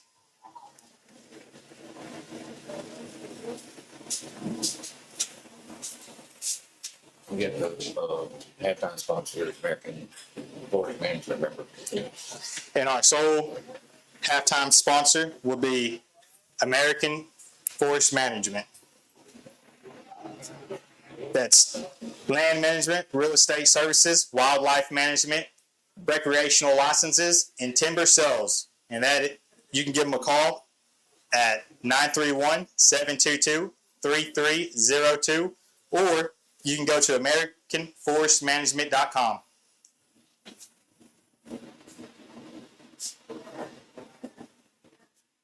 And they're going to be our sole halftime sponsor for this game.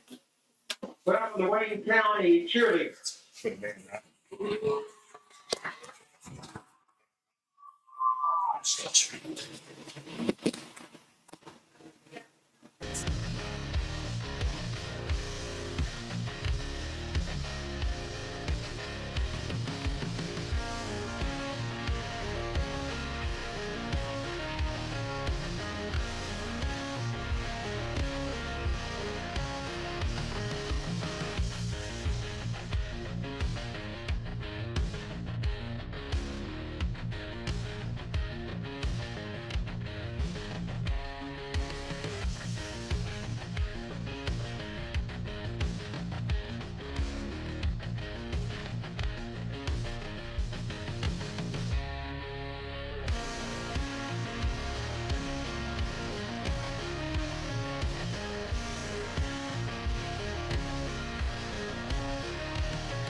Band captains Mallory Noski and Daniel Pike. Is your band ready?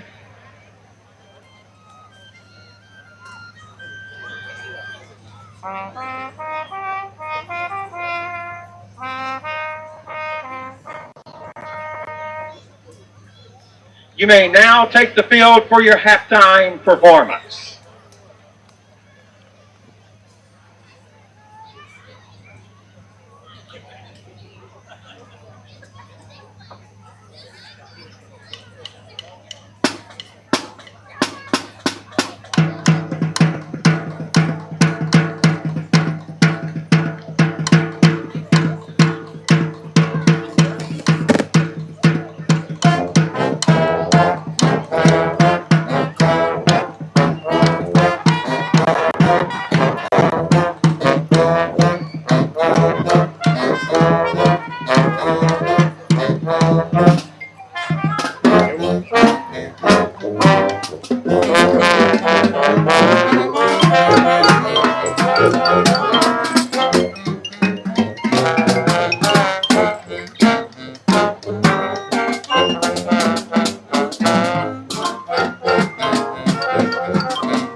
Now we've got your halftime stats coming up. We'll start with the Richland Raiders.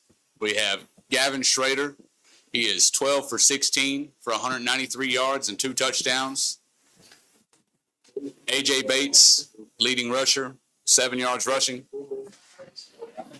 For the Wildcats, you have Case Butler. He is 9 for 11 for 131 yards, 1 touchdown, and 1 interception, with Dalen Van Fleet being the leading receiver with 79 yards and 1 touchdown. Mason Moore is your leading rusher with 5 carries and 37 yards and 1 touchdown. Go ahead.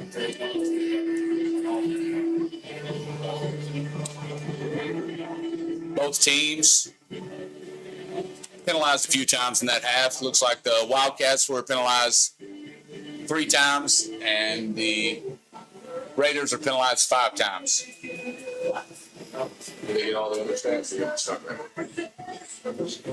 they get the stats? No, I got it. I just keep going. Also, with some scores around the league, we have Summertown and Lawrence County tied at 14 right now at the half. You have Cornersville over Loretta, 21-8. Brewston over Scotts Hill, 21-0. And Huntington leading McKenzie, 21-7. Now I'll hand it back over to our broadcast, Shea Brent.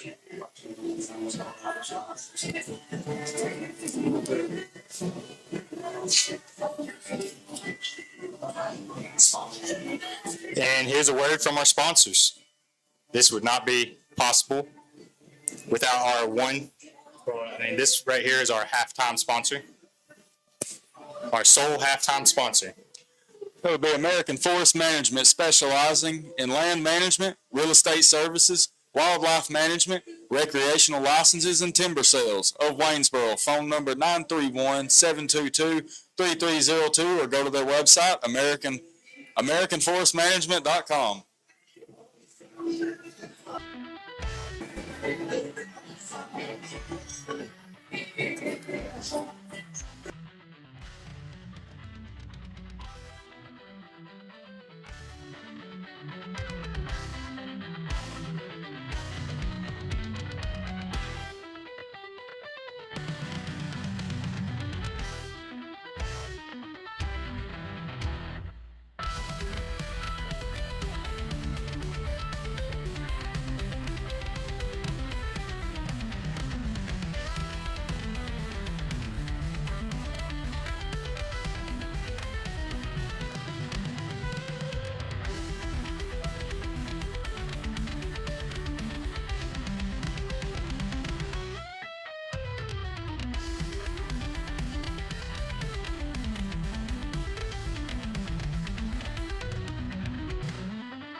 Double wide is 2 wide receivers on both sides.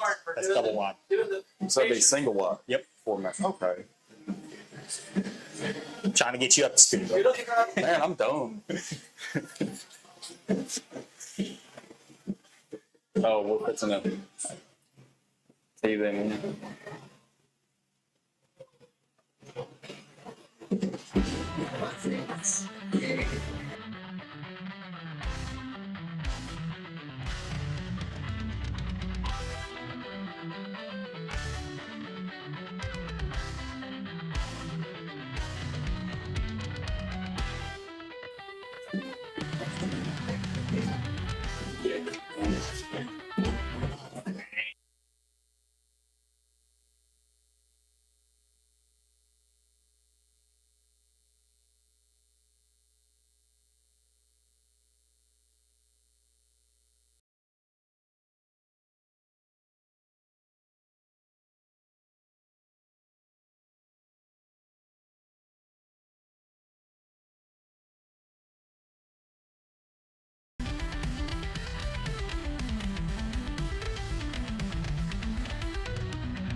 Coach Miles, but I don't know the last. I'm not sure. It's the coaches.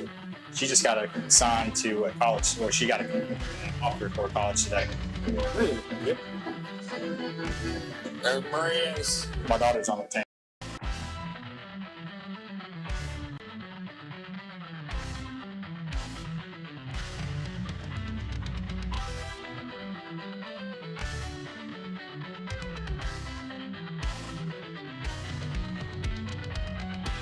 Ladies and gentlemen, welcome back to Gage Buchanan Stadium. For the Raiders. Starting off this second half, the Cats are kicking off to the Richland Raiders. The score is Cats 16, Raiders 14. As Casey Hunt has teed it up and has sent it to about the middle line. It looks like they're going to let it go, and that'll be an automatic flag there.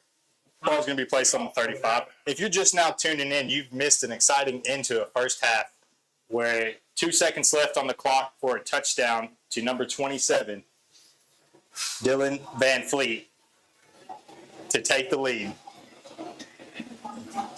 Oh, Dalen Van Fleet. Shout out to our statistician, Caleb Clark, let you know all them halftime stats during halftime while Shay was on the field recording the Wayne County Pride of the Wildcat Marching Band. 35 yards. It's kind of nice out there. They were some cool cats. Sounded solid. They had the sunglasses on at night. Can't beat that. The Wayne County defense lines up in a 3-man front. Hand off here to look like A.J. Bates was mowing down. Oh! Scooped up by number 8 for Wayne County. Oh my!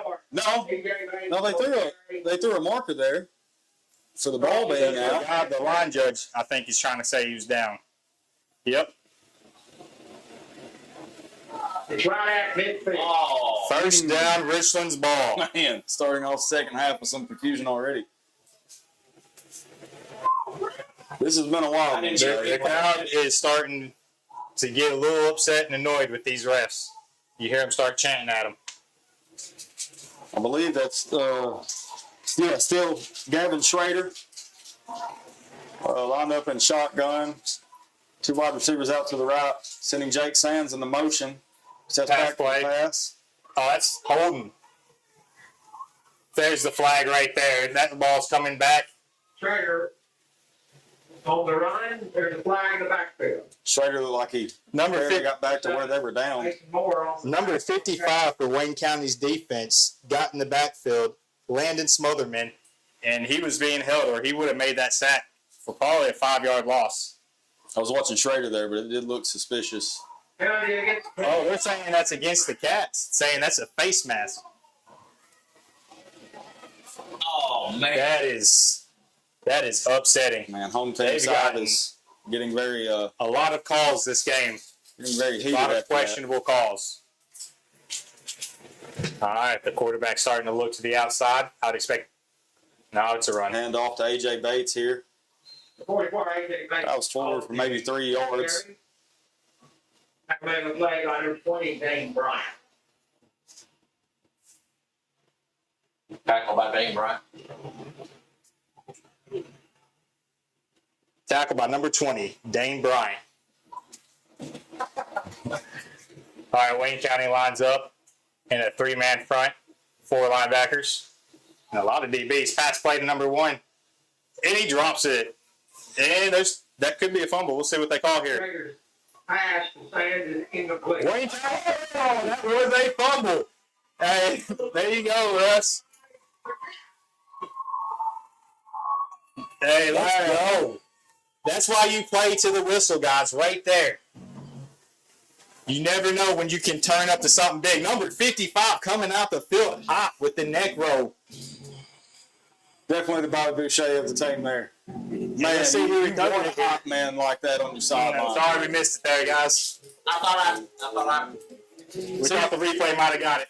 See, Jake Sands thought that was an incomplete pass, and then he looked up at the line and realized, oh, that might have been a backwards pass, you know. And then by then, a cat had done gotten on it. It was pretty close, but I believe they made the right call. Hand off here to that might be Mason Moore. Oh, what a broken tackle. 2 broken tackles. Hey, brought down Mason Moore. Brought down by number 4. Trips Helton. It's like he got to about the 29 there. Oh, they're going to put him at 39. Oh, what a bad spot. I was way off. I don't know what I was seeing there, but I mean, no, I guess that wasn't a bad spot. That was just Austin on that one. I just watched the That was just replay. me. My Number bad. 4 is kind of grabbing his wrist after that. Daniel Pike came out for Peyton Griggs. Richland lining up with a 4-man front. And they seem to have 5 linebackers in the back. Bryant hands it off number 20 here. Oh, they're calling a flag. 20, Dane Bryant on that carry. I believe he's going to call holding, and he is. For 25, Hudson Grigg on the tackle. And we've got an injury on the play. I believe that is number 10 for the Richland Raiders, Colin Cagle.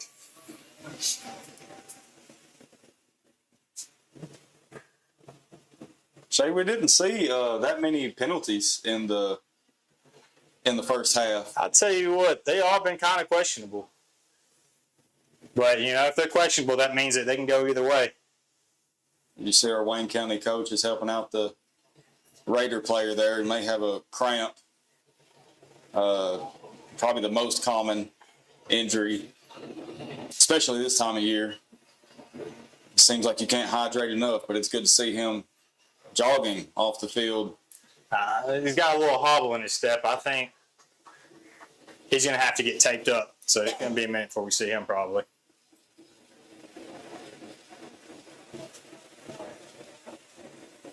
This is when the mustard packs come out.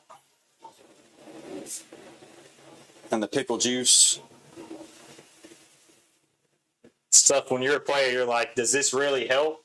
Or they just got me eating packs of mustard. When you're a kid, you think, no, these coaches just want to see us do something weird. All right, the Richland Raiders got a 4-man front. It's like we got Griggs. They've got far 3 out there. linebackers to the left. Wherever they put that tight end, they're going to stack that side of the field, it looks like. Cats in pistol here. Case Bryant hands it off.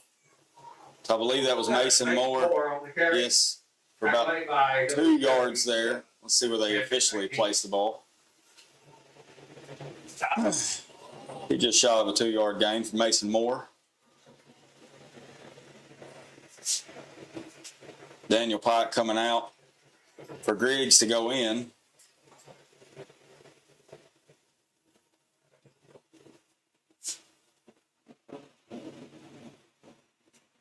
Shay, who do the Raiders have in the back for safety back here? I believe that's number 27. Lucas Harpley.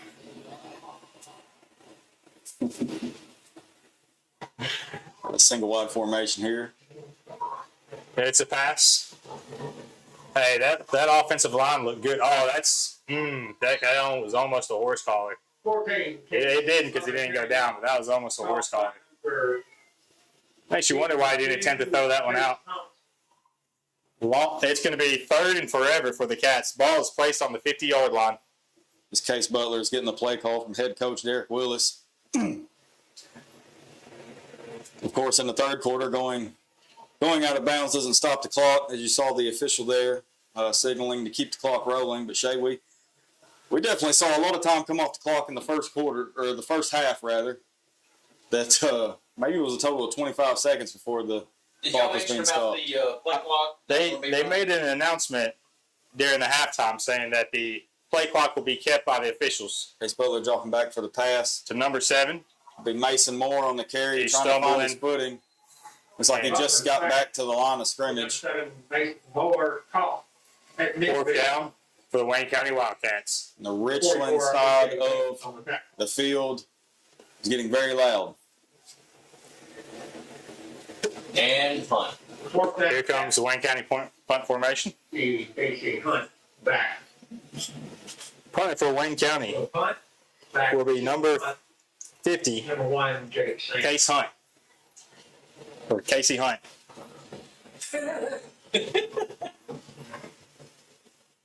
52. Oof. He almost got shoved back into the punter on that one. Great punt. The punter there wanted to call. Great punt. They didn't go into the end zone, I don't believe. Nope. All the way back at the 1.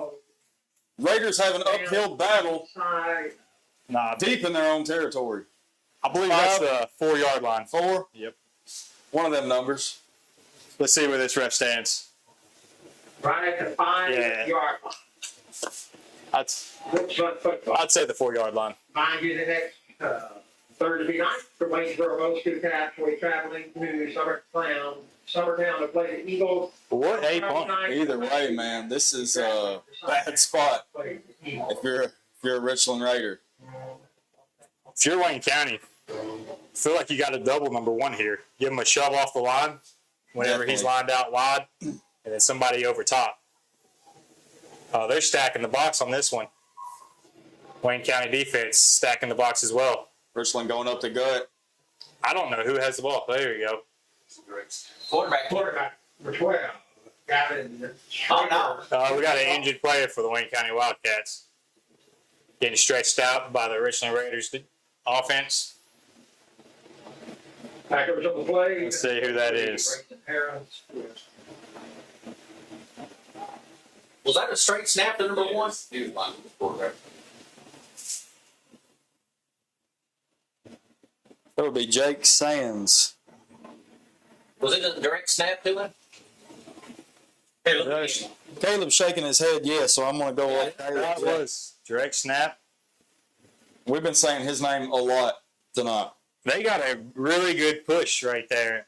I mean, when you see them lined up in that formation, if you're the defensive line, you might have to start cutting the offense. They direct snap to him, but the quarterback acted like he got the snap when in the shotgun. That's why it was. Okay, so they direct snap to Jake Sands, Yeah. but the quarterback sold it as if he had possession of the ball. So we got timeout. That'd be was that number 20 getting stretched out there by Coach Willis? It was. It'd be Dane Bryant, senior Wildcat starter. Also number 23 at the same time, See, watch this again. Watch the snap. Grayson Harris. No, he didn't. No, he wasn't. See, if that defensive line on this replay, if that defensive line starts cutting that offensive line, everyone's going to start piling up in them holes. You ain't going to be able to get I nowhere. couldn't tell nothing because 3 men can basically make that play to go to the outside. had that ball. They just put a bunch of linemen out there. Yeah. All right, looks like they're going to try it again. Yeah, they got him back at quarterback again. So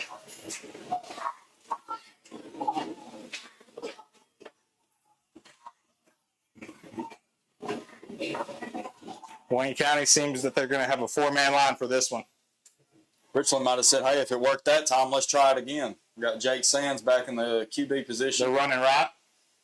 He's got 3 men blocking for him, and he's down the right side of the field, and he's going to be Pushed out of bounds by number 9. Robbie Brown, last man to beat.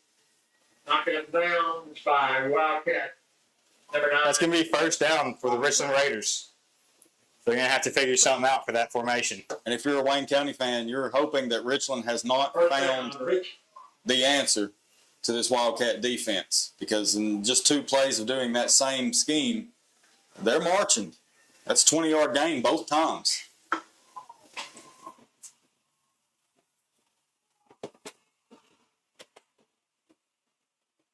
came out at halftime with a different plan, didn't it? Oh, for sure.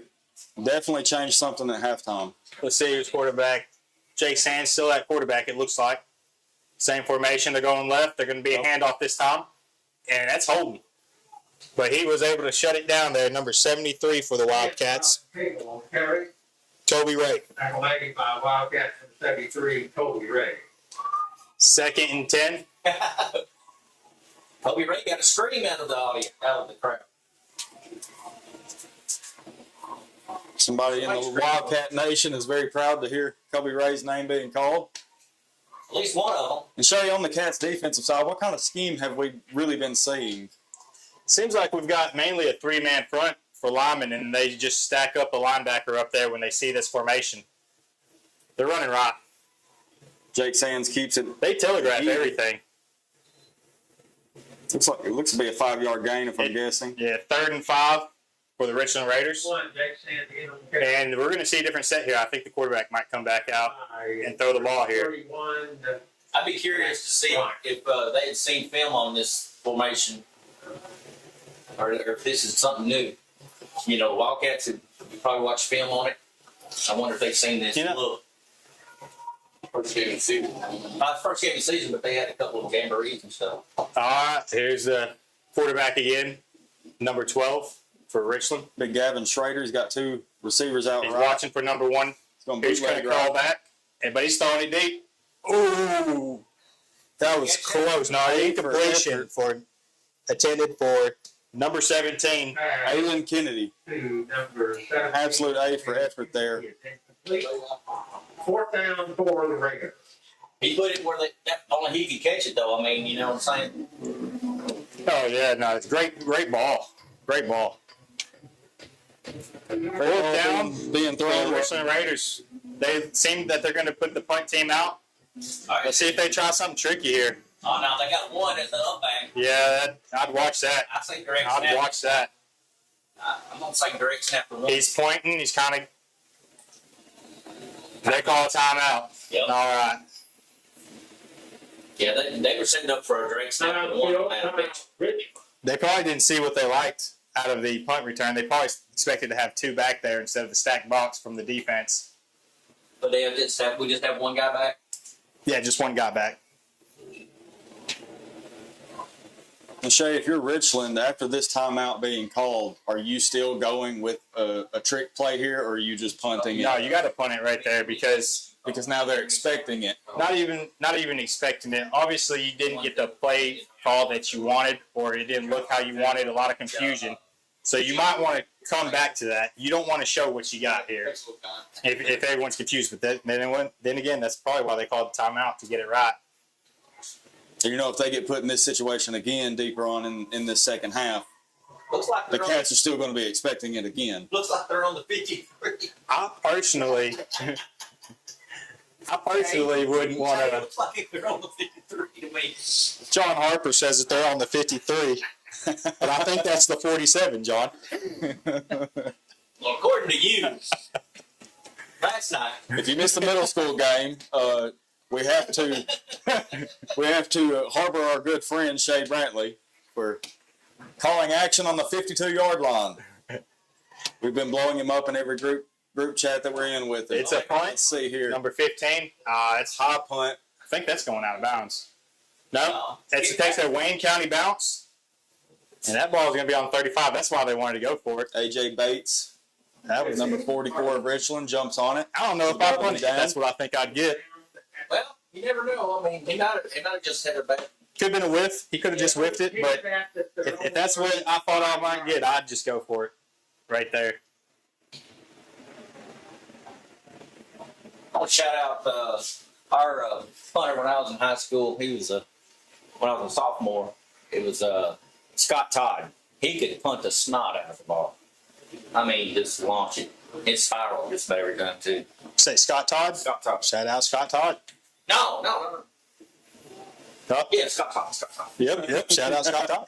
I get him and Todd Smith mixed up. John Harper here, reliving the glory days, taking us by the play-by-play. His memory's a little foggy because they had the leather helmets back when he played. Right. That's before concussions existed. They just called it ringing your bell. Want some more time on the clock. 5, 2, 4. Hey, shout out to Coach Matt. I ain't seen him 5:20. What happened? since I played in high school. I said, shout out Coach Matt. Is he on the list? Yeah, Jason McWilliams. All right, Richland Raiders expect to run here. They're correct. Well, that's calling it right down the middle, isn't it? A 1-yard gain for the Wildcats. Putting the ball around the, say, 46-yard line. Valen Van Fleet coming out for Peyton Griggs.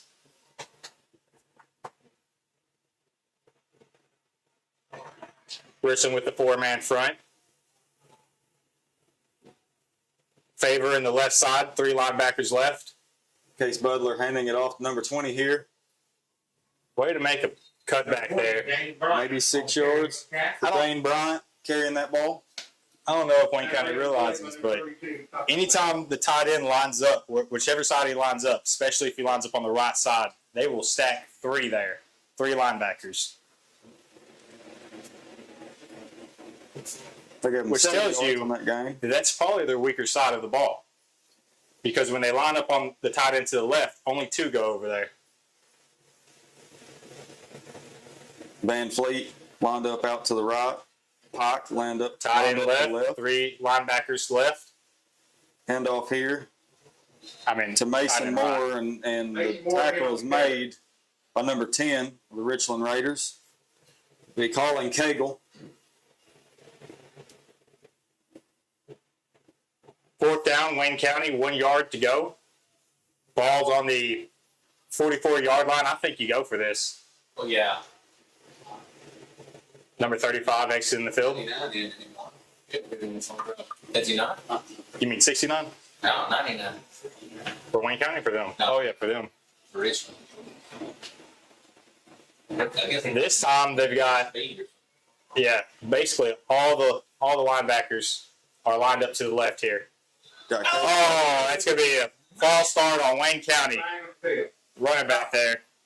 False start. Number 20, Dane Bryant. Dane Bryant. I know he was beating himself up for it immediately.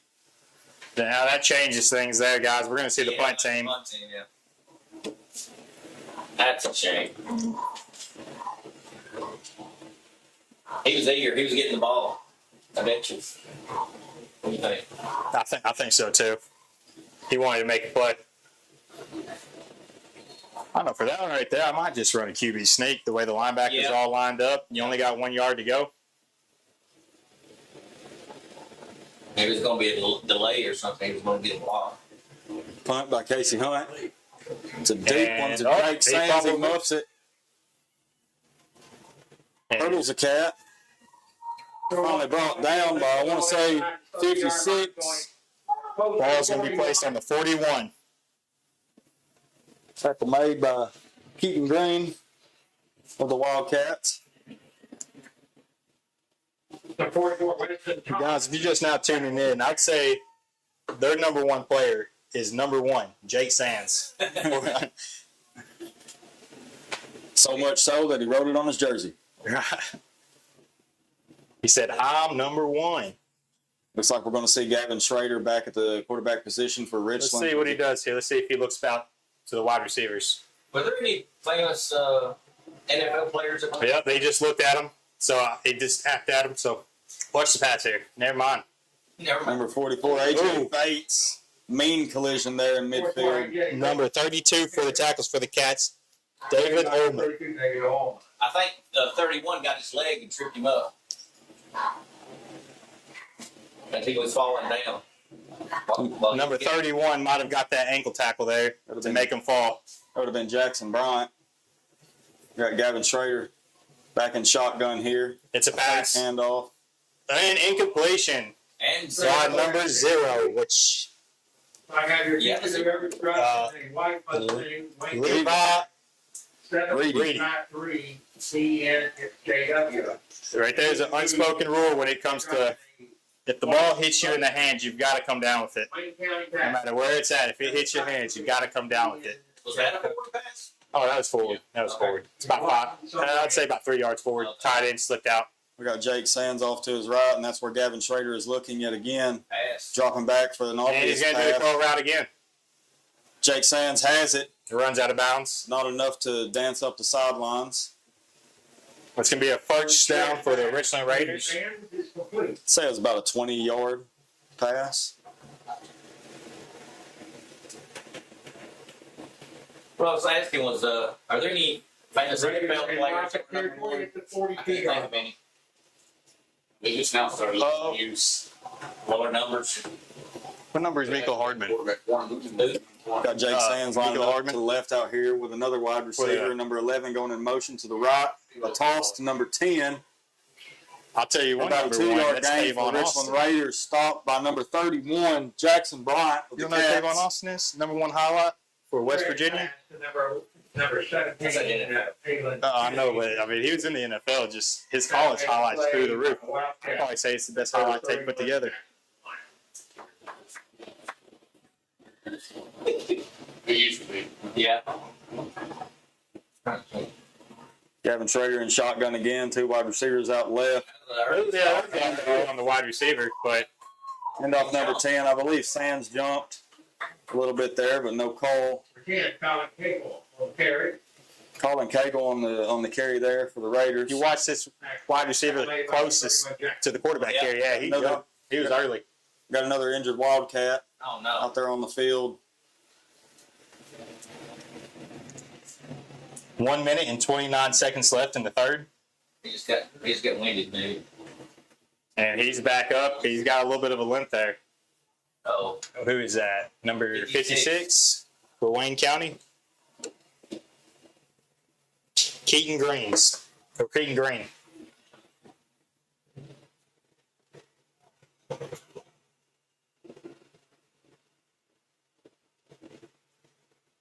Pick him up, Ben.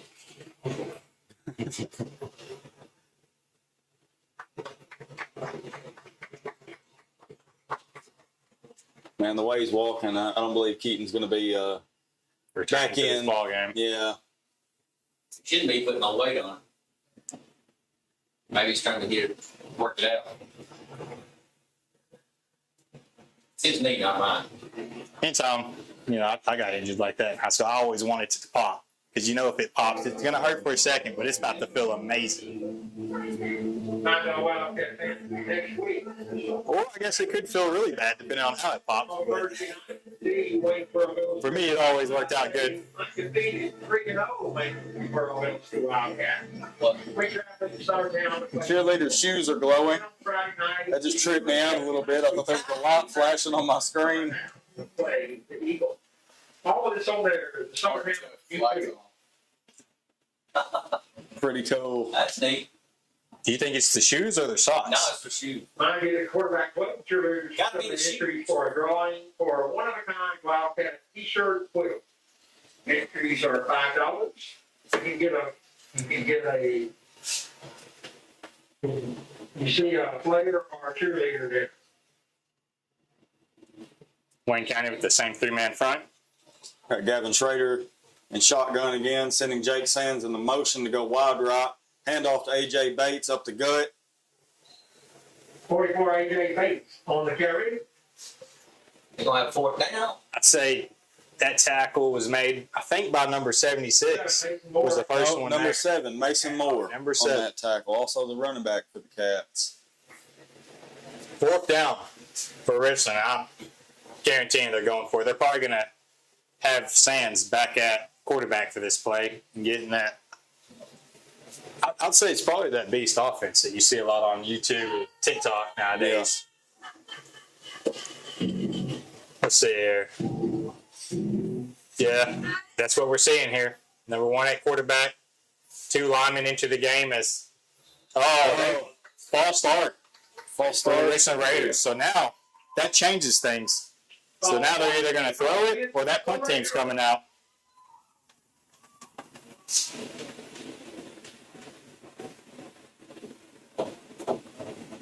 And we've gotten really lucky with those calls. There was almost a fake punt, an obvious direct snap that was going to go to Sands, number 1 of the Raiders. And he didn't like what he saw, so he communicated that to the coach. And, we called timeout on it. And then you see right there a false start saving us. But it looks like they're still going to go for it here. Maybe same thing. Can't tell if that's Sands or Schrader lined up as QB. That's Schrader. Schrader. 2 receivers out left, 1 out right. Sands is going to be the closest one on the left side. He's going out. Sands has it. Hey, I think he's short. And he's met by Robert. Yeah, he's short, guys. That's going to be Wayne County ball on the 33-yard line. That looked like a long pass. I ain't going to lie to you. Oh, hold up. There's some talking going on by Sands. That's going to be against them as well. They're going to move him back a little further. Probably unsportsmanlike there. Number 9 did not react to whatever went on. You want to show the highlight there so we can see what? Okay, good to you. And they're moving it. Unsportsmanlike against the Richland Raiders. All unsportsmanlike conduct against the Raiders. That's second, isn't it? I'm pretty sure that's their second, but probably not by the same player. Because if it's so, No, the other one's 10. the other one's 10, okay. I think. Because if you get 2 of them, he's ejected, right? That's a good personal Oh, personal foul.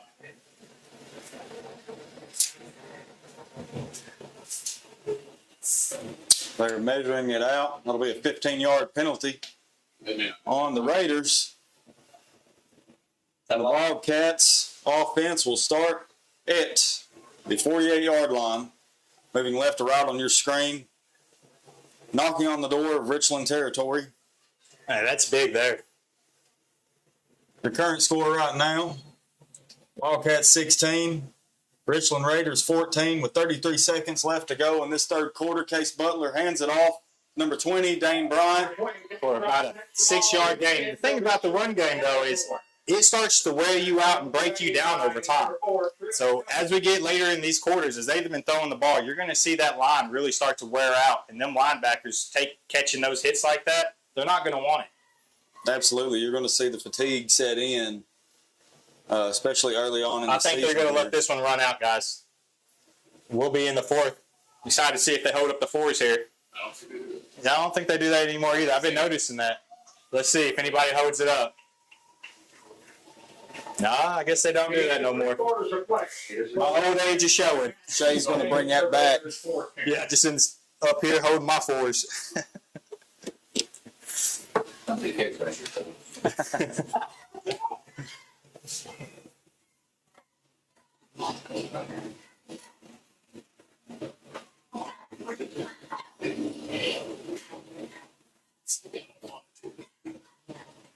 If you want to see a lot of cheer, they got an army of cheerleaders. if you want to see any great candid photos of this game or any other game that you'll see this season, go to 16 of them. I was about to say that I thought we had about a 6-yard gain there. Yeah, 16 cheerleaders. Here we go. from All Miss right. Heather Warren's Facebook page, where you'll see some amazing photos of tonight's game and any other game. She does a lot for this community. It's all over the place. I don't know how she has the time. Nonetheless, she does a great job. I've not seen any sports photography quite like hers.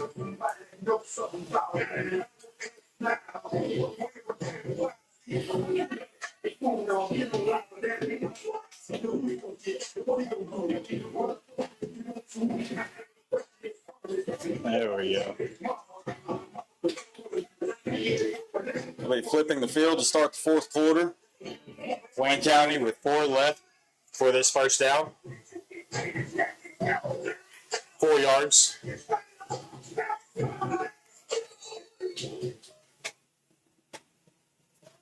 Got Case Butler in shotgun. Looks like 2 wide receivers out left. Handoff here. And he breaks a tackle in the backfield. Hey, way to fight. Way to fight. Who is that? Number 26. On the carry for the Cats. Avery Vaughn. Fighting hard for a first down for Wayne County. Lucas Hartman. I wasn't sure if he got there, but they marked it. They gave it. For Wayne County. Wildcat. First down. That places the ball on the 42-yard line. The Richland defense comes out in the 4. Yeah, 4-3. Cats are in pistol. Handoff here to number 7, Mason Moore. Probably about a 2-yard gain there. Hey, I'm telling you, you're starting to see that Richland defense break down. Is what I would say, at least. I mean, catching bodies is no easy joke whenever they're just running full steam, clashing into you like that. Absolutely not. You wake up the next day, your biceps are all bruised up. You see them starting to stretch out here before the play starts, the linebackers. I mean, they're feeling it. That Case Butler in shotgun again. 2 receivers out to his left, none to the right. Run right. Between Dane Bryant. He was met pretty quick there. At 2. On the carry. I think it's just a 1-yard gain. 1 yard. It's going to be 3rd and 5 for the Wayne County Wildcats. Ball placed on the 43. Oh, no, my bad. The 37. 37-yard line.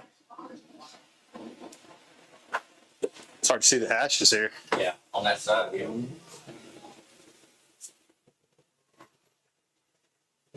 Got Case Butler in shotgun again. Mason Moore to his right. 2 receivers out to his left. Handoff to Moore. Going up the left side. Ooh, good. Finds a hole. I thought he was going to be swallowed for a loss there.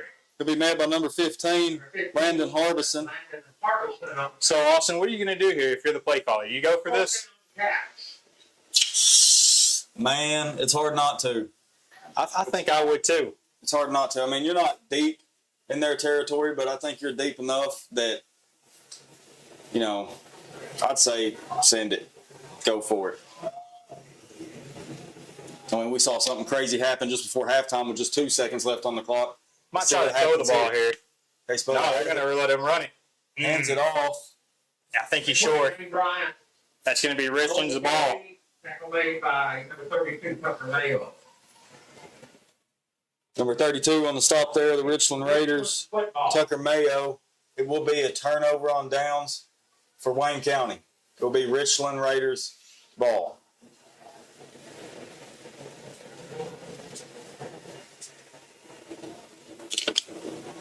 Nine minutes and 25 seconds left in this ball game. Wayne County 16, Richland Raiders 14.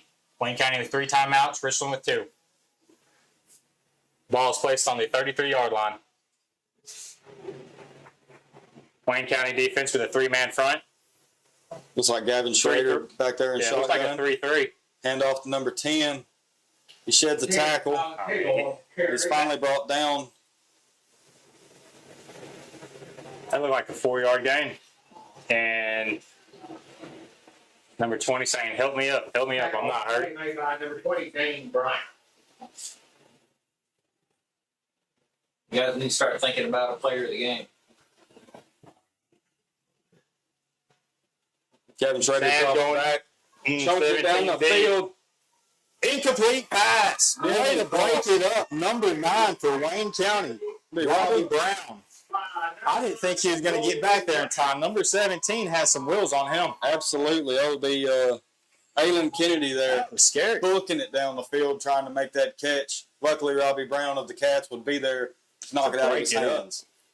I mean, it was in it. He was about to haul it in. It's just a little bit underthrown there. Yeah. Good defense. He's deep. Gavin Schrader in shotgun here.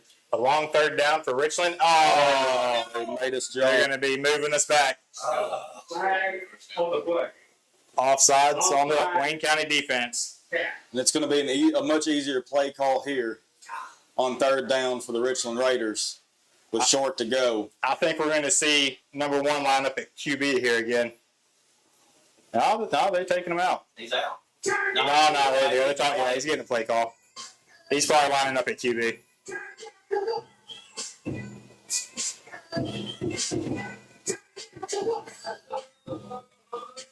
I mean, other than their air raid offense, that direct snap to number 1, Jake Sands of the Raiders, has been proven to be one of the problems. Yeah, they stacked that box. Yeah, here it is. Jake Sands going to be QB. And I'd say that is the beast offense they're running. Yeah, he's running left. And he's going to be stopped short. He's going to be stopping in the backfield there. Loss, about a 2-yard loss there to be 4th down for Richland. That was a friendly spot. Who got the tackle? I didn't see who got the tackle on that one. To David Owen. On that. David Ullman with the tackle for the Wayne County Wildcats. 8 minutes and 30 seconds counting down in the 4th quarter. The score is still Wildcats 16, Raiders 14. Richland Raiders are lined up in a punt formation, but you got to watch that fake because here we are with some more confusion by number 1. I'm still expecting a direct snap to Jake Sands here. Nope, it's going to be a punt.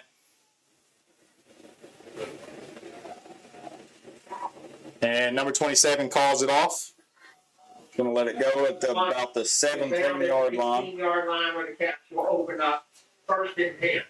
It's going to be Wayne County Wildcat football with 8 minutes and 3 seconds left in this ball game. They're up 16-14. Wayne County with 3 timeouts. Richland Raiders with 2. And Shay, what are you expecting to see here? Are you expecting to see some run-heavy offense by head coach Derek Willis to maybe try to eat up all of this clock and finish it with a score? I would definitely run the ball. I would be running it. They're breaking down. You're starting to see wear and tear on that defense.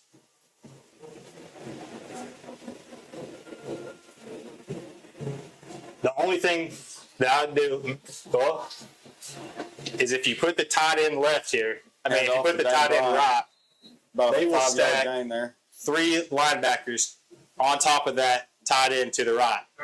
So I'd go ahead and line them up right and run left. They're going to be by number 27, Lucas Turner. I think Dane Bryant's cramping. The way he's getting up slow every on different plays. Yeah, you see Dane Bryant touching his toes there, trying to stay stretched out. Very easy, as much as you see these guys sweat, very easy to get dehydrated in one of these games. The ball is placed just shy of the 25-yard line. Got Daniel Pike lining up to the right. Van Fleet to the left. Case Butler in shotgun. Richland lined up in the 4-3.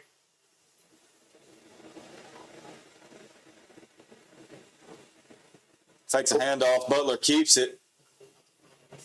To be about a 2-yard gain. Keeping the ball for the Cats. There for the stop. Number 10, Colin Cagle on another stop. He made several tackles, I believe, this ball game. Yeah, Bryant's coming out. I guess the play clocks ain't working no more. Bryant's coming out with a little bit of a hobble. That's what they were talking about. 22nd, Dalen Van Fleet will be going in.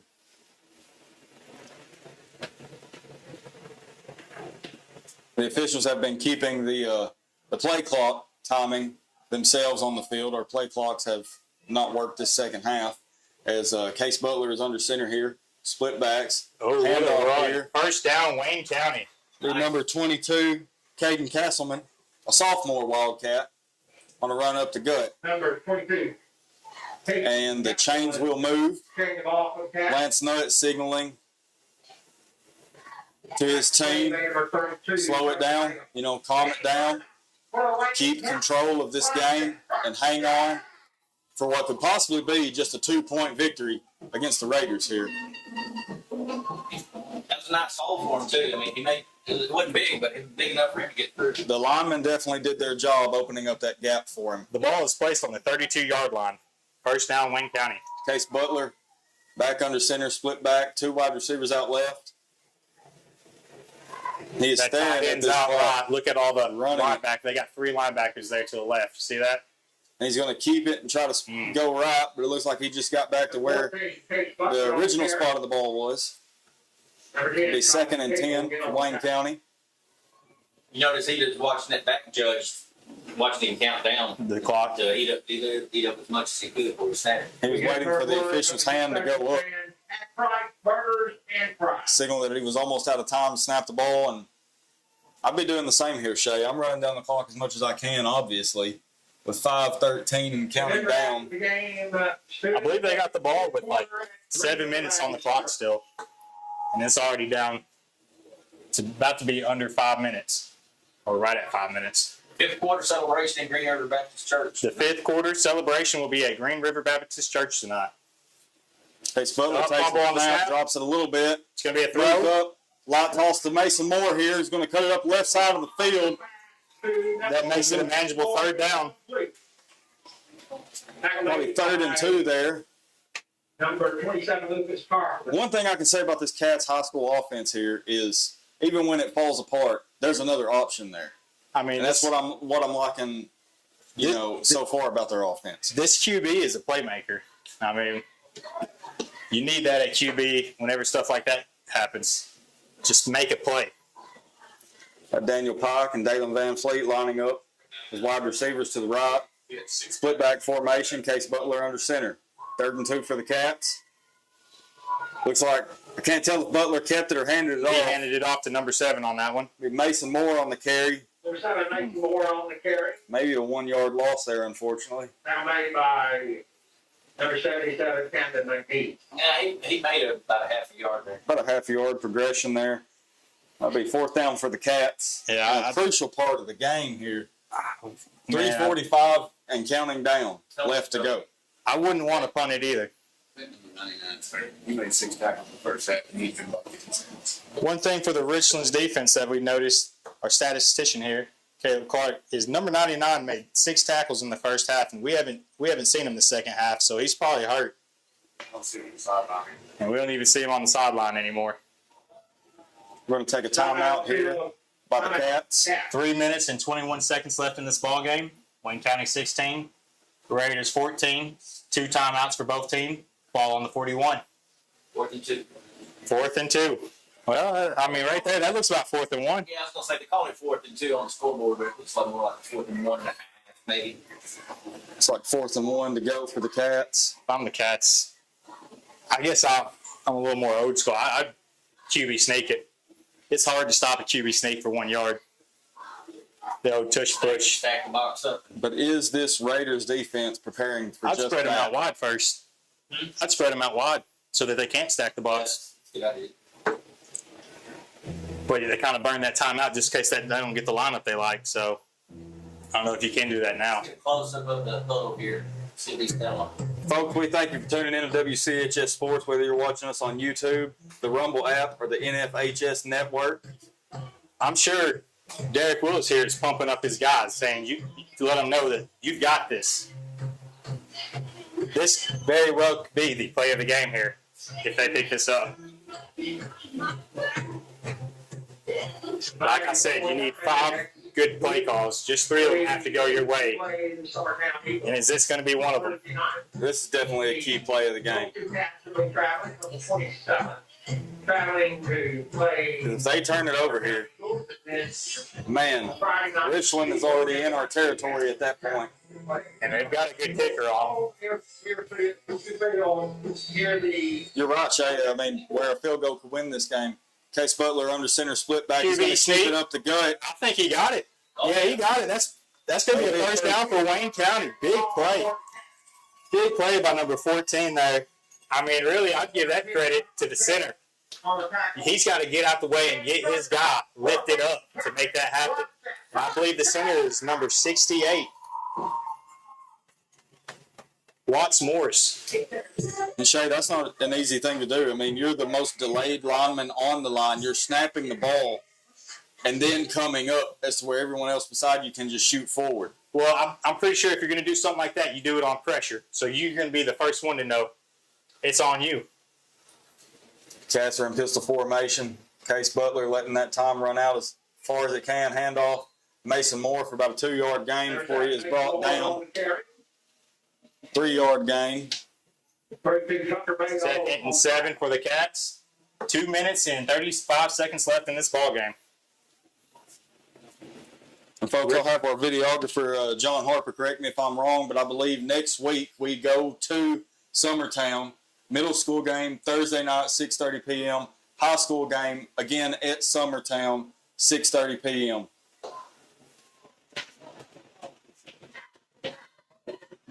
Shout out to the parents that's got kids on both teams. Said shout out to the parents that's got kids on both middle school and high school teams. That's a lot of traveling. A lot of traveling. Case Butler fake a handoff to Moore, keeps it up the gut, tries to anyway for about a 1-yard loss. It'll be 3rd down for the Cats. He's going to put this time underneath the minute. For whatever reason, the time is stopped right now. They call a timeout. Richland with their timeout. 1 minute and 54 seconds left in this ball game. Richland with one more timeout left, 3rd down. If they can convert here, they'll win this ball game. What do? If you throw the ball, you don't burn that timeout.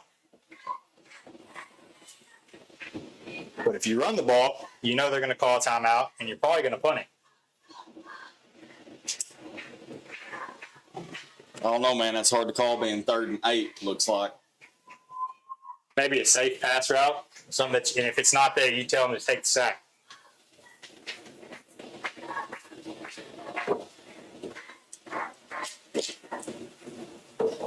These are usually the parts in a football game where you see a familiar formation but doing something different out of it that you haven't seen up to this key moment. So that's what I'm expecting here. If I had to take a wild guess, I'm going to see a formation that I've seen the entire game by the Cats, but they're going to do something that we haven't seen them do out of this formation yet.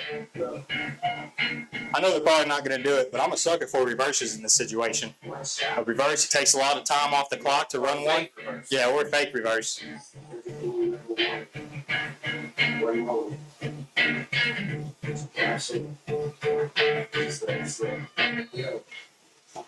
Got the Cats in pistol formation, 2 receivers out left. Low snap to Butler. Throwing, passing. Dangerous You do not want that. Deflected by Wayne County Wildcats. Deflected by number 15, Landon Harbison. So now you got a decision to make. If you get this first down, long 4th down, if you get it, ball game. If you punt it, Yeah, didn't take much. they're going to punt it.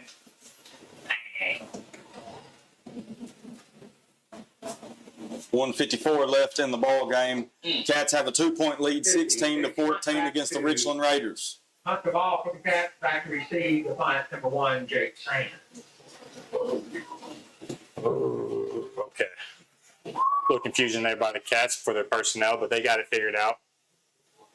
Richland's looking for anything for a fake here. I mean, wouldn't be a bad call. Is that Sands back there to return it? Oh, yeah. Casey Oh, Hunt what a punts kick. it. He kicks it away from him. Let's see if it takes a Wayne County bounce, and it does. And let that clock, until the refs stop it, I wouldn't touch it. That way the clock is still rolling. I would, let it sit there. They on about the 12 and 14. Yeah, they're on the, let's see what they put on there. 16 maybe. Down Looks like they're going to place the ball on the 18-yard line. 18-yard line. Richland football. They ready to go. All right, here comes Richland's offense with 1 minute and 45 seconds and 1 timeout left. Wayne County up 16-14. Spreading it out. Got 4 wides. Trips right for Richland. Richland going with quarterback Gavin Schrader again. Out of shotgun, They like bootlegging this. right. And He's he's looking going for it. Chunks it to Sands, who did not get it. No flags. No flags on the play. Looks like Sands was Looks looking like- for that flag. The ref kind of told him there. You almost got called for that one. Almost a pass interference by number 9 there. The ref talked to him afterwards. It looked like kind of warned him. You were this close. Yeah. They lining up in a trips right. I mean, I'll go ahead and tell you, the ball's either going to number 17 or number 1. I'd put 2 safeties back there. To 17. Oh yeah, that's the one that keeps getting the deep ball. Chunks it And to that's going to be out of Sands. bounds. I would not call that a catch. And they're calling that a catch. Schrader. I don't know about that one. I mean, he nearly knocked down the chain gang there. 1st and 10 for the Raiders, the ball resting at the Time's going to stop. 28. 1 minute and 30 seconds left in the ball game. Ball on the 28, 1st and 10, Richland. Trips right again. Schrader in shotgun. He's looking to Sam's. And he's going deep. Oh, hey, he's... Going to Sands again. Missed it. Incomplete the pass. coach is yelling for pass Sands. interference, but no flags are on the field. It's incomplete. Oh, there is a flag on the field. There is a flag after the coach was yelling. I guess he got it. Let's see. Yeah, let's see what... Did he hit him before? I wonder if that is going to be pass interference. No, he never touched him. I don't think he's going When to did the call flag it. come in? It came after the play, right Yeah. there. I think he was yelling. That might be on the coach there. Did he knock off his hat? Assistant coach Briley Harris motioning for his guys. No, on he's picking it defense. up. He waved off the flag. Picking it up. Waved off the flag. Richland that's going to be demoralizing for Richland there. When you think you've got a game like that and it comes all the way back, that takes a little steam out your offense. It's 3rd down, isn't it? It is 2nd down and 10 to go. 1 minute and 23 seconds left in the ball game. They're going trips right They again. already ran 2 plays. Oh, they did. I don't think they got the first down. Oh, that's right. Never mind.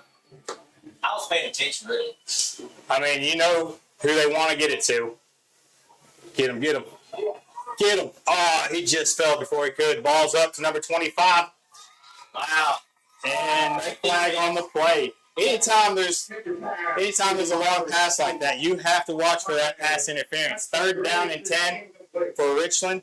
27 was the man who played. 1 minute and 14 seconds. Number 27 with the pass deflection for Wayne County. Great defense. I didn't get a replay. Good. And that's Van Fleet again. And the crowd is pumped. They're getting loud. I say they go with a short pass this time. What do you think? Nah, they're going to put him in the wheel route, and he's going to curl. See? And he runs out. Number 15 here. Caught the ball to Landon Harbison. 1st down for the Raiders. And they signal 1st down for the Richland Raiders. 1 minute and 8 seconds left in this ball game. If we're getting back there. If they can just get a hand on them, bring them down. Ball's placed on the 37-yard line. Trips right again. Cats bring a little heat. Oh, incomplete pass broken up by number 9. I mean, there's fighting on both sides. You cannot call anything when the wide receiver is also pulling and pushing. But pass deflection by Robbie Brown, number 9 for Wayne County. He knocked it out of his hand. He had it in his hand. He knocked it out. I mean, Jake Sands is the playmaker here for even getting that opportunity. Everyone knows you're probably getting the ball. Is he in the backfield? Nah, he's lined up left again. Trips right. And we got a little pressure. He steps into the pocket. Deep throw. And it looks like an interception by number 27, Van Fleet. And he just goes down. We're going to kneel out this ball game, guys. 52 seconds left on the clock. 1 timeout for the Richland Raiders. We just won this ball game. As long as nothing crazy happened. And the Cats are pumped. An overthrown pass by number 12, Gavin Schrader. And number 27 for the Cats making a big play. I mean, he gave a good cushion because he knows number 17's got some wheels on him. And it really paid off there. Get yourself collected. Nothing crazy. I put it in shotgun when I kneel it here. 3 in the backfield.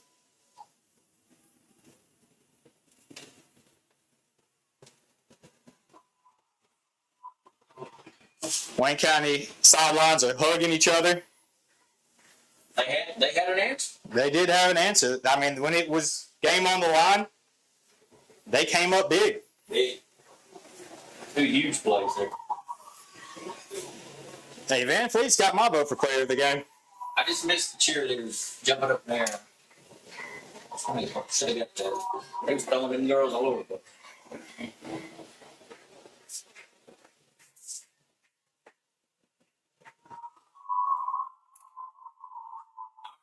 Player of the game. Player of the game? Y'all talk about it. Let's see here. Who do you think's the player of the game?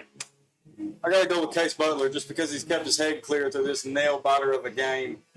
So I'm going. My pick would be Case Butler if I had to go with the player of the game. It's a hard toss up between him and Moore, but that's my pick. My pick is number 27, Dalen Van You Fleet. can't have 2. You got to pick one. Let's see. I did just pick one. Dalen Van Fleet just came up with the game-winning interception, and he got the touchdown. The only thing I'd say to not for the quarterback there is that interception he threw, and he's really been handing the ball off. I'd give it to Van Fleet. Who you got, Caleb? Take the tiebreaker. What? Who do you got? Van Fleet. Van Fleet for the player of the game. Van Fleet it is. I thought John wanted us to pick all 2 different players there. No. We just had to come together here. So we're giving it to number 27, Dalen Van Fleet for the player of the game. We're going to have a discussion. And that's going to be it, guys, for the Wayne County Wildcats as they roll to 1-0 on the season. The Wayne County Wildcats defeat the Richland Raiders. Hard fought ball game. I mean, this was an exciting one here, folks. Pick up the student section here. Oh, they died down.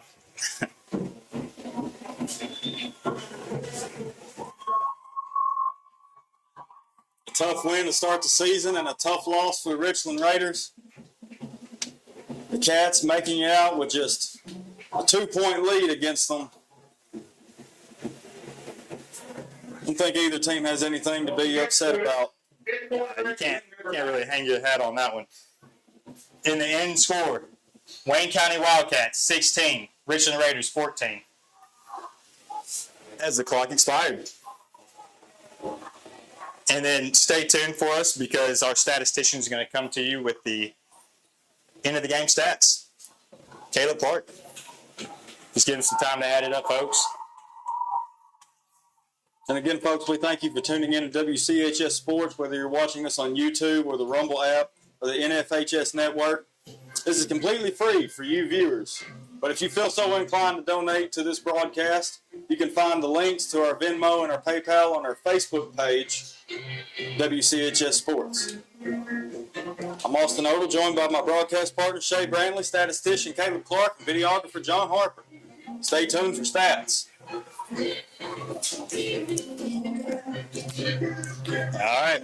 Here's a stats update from Kayla Clark.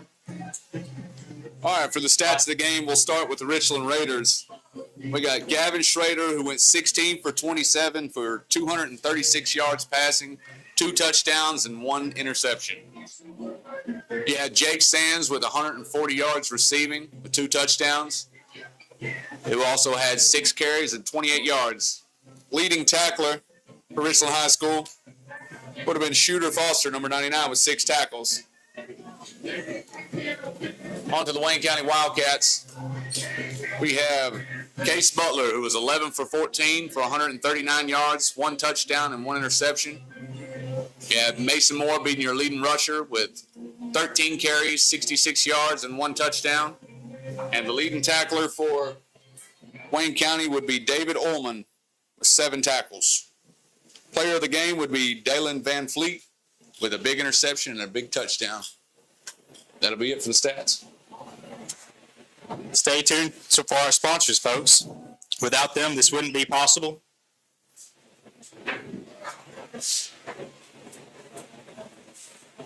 What then? I said, shout out to our sponsors. Without them, this wouldn't be possible. Oh, yeah. You gonna do some scores? Yeah. He's gonna do some scores. We'll see. Take a second to refresh.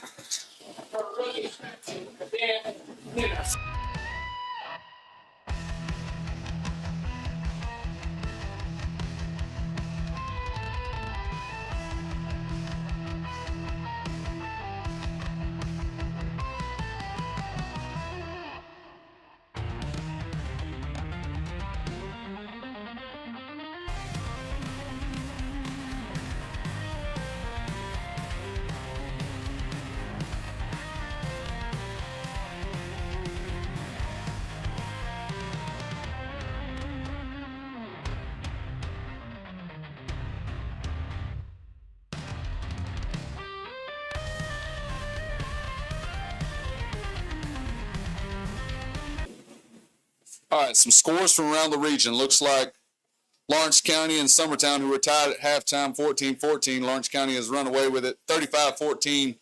Looks like just the beginning of the 4th quarter. We have Cornersville up 31-21 over Loretto with about 9 minutes left in the 4th quarter. Brewston is up 35-0 on Scottshill.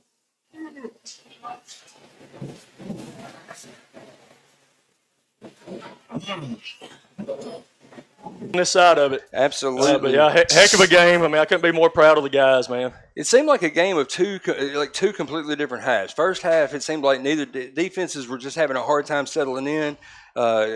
Obviously, big play there at the end of the first half to get the go-ahead score that gave you the cushion there in the second half, and your defense did a really good job of adjusting. They did. They did an outstanding job coming out in the second half. We're still giving up more than what we wanted to on some of the flood routes they were running, but kids did a good job settling in. Was getting pressure on the quarterback there on that last drive, which is what we wanted to do, and big play down here by Dalen. Absolutely. He did a great job tonight all over the field. He did. That kid's just a football player, man. Yeah. He's a heck of a football player. Made some big plays, obviously, on the offensive side with a big score right before half, and then some big plays on defense. And, a kid that don't get talked about a lot, made some big plays tonight. It's number 9, Roby Brown. Brown was awesome. He was outstanding in coverage tonight. Well, and you left him alone one-on-one against their top receiver. I mean, that just shows that you got a lot of confidence in that kid. Yes, sir. Not a lot of experience from him. He hadn't played a lot of football. This is his first year starting. Last year was his first year playing. But he's a speedster. He's got some speed. So, we liked his speed against their receivers. And he did an outstanding job for us tonight. Well, and we saw that. I mean, they had a big play that had touchdown written all over it, and he just put it in gear and closed the gap, made a great play. He did. So, fantastic win tonight, Coach. I know you're going to enjoy this one. Absolutely. It makes the weekend a little better. It makes the weekend a little bit better, and then we can start getting ready for summertime next week. That's right. Another big test next week. We'll enjoy this one tonight. Start breaking down Summertown film in the morning, getting ready for them next week. I hadn't seen a lot on them yet, but from my understanding, it's going to be a different style of football than what we saw tonight. They like to run the football a little bit more at you. So it'll be a little bit different tempo than what we saw tonight. But couldn't be more proud of the guys, and we'll enjoy it tonight. And, of course, that's going to be coming to you next Friday night. We're going to Summertown, playing on the road, first road game of the season. Obviously, we'll be bringing the action to you here on Big Oldies Radio, but we want to love to see our stands packed out on the visitor side, just like, hey, Richland showed out tonight. They did. Richland's got a great fan base, great community over there. I love Coach Patterson. He's a great guy. And they follow his program, and he does a good job over there. But yeah, you could see the stands were packed, and I hope we have the same turnout next week at Summertown. Absolutely. Congratulations, Coach. Great win to start the season. Thank you. We appreciate it. All righty. So this is Jacob Kitchen signing.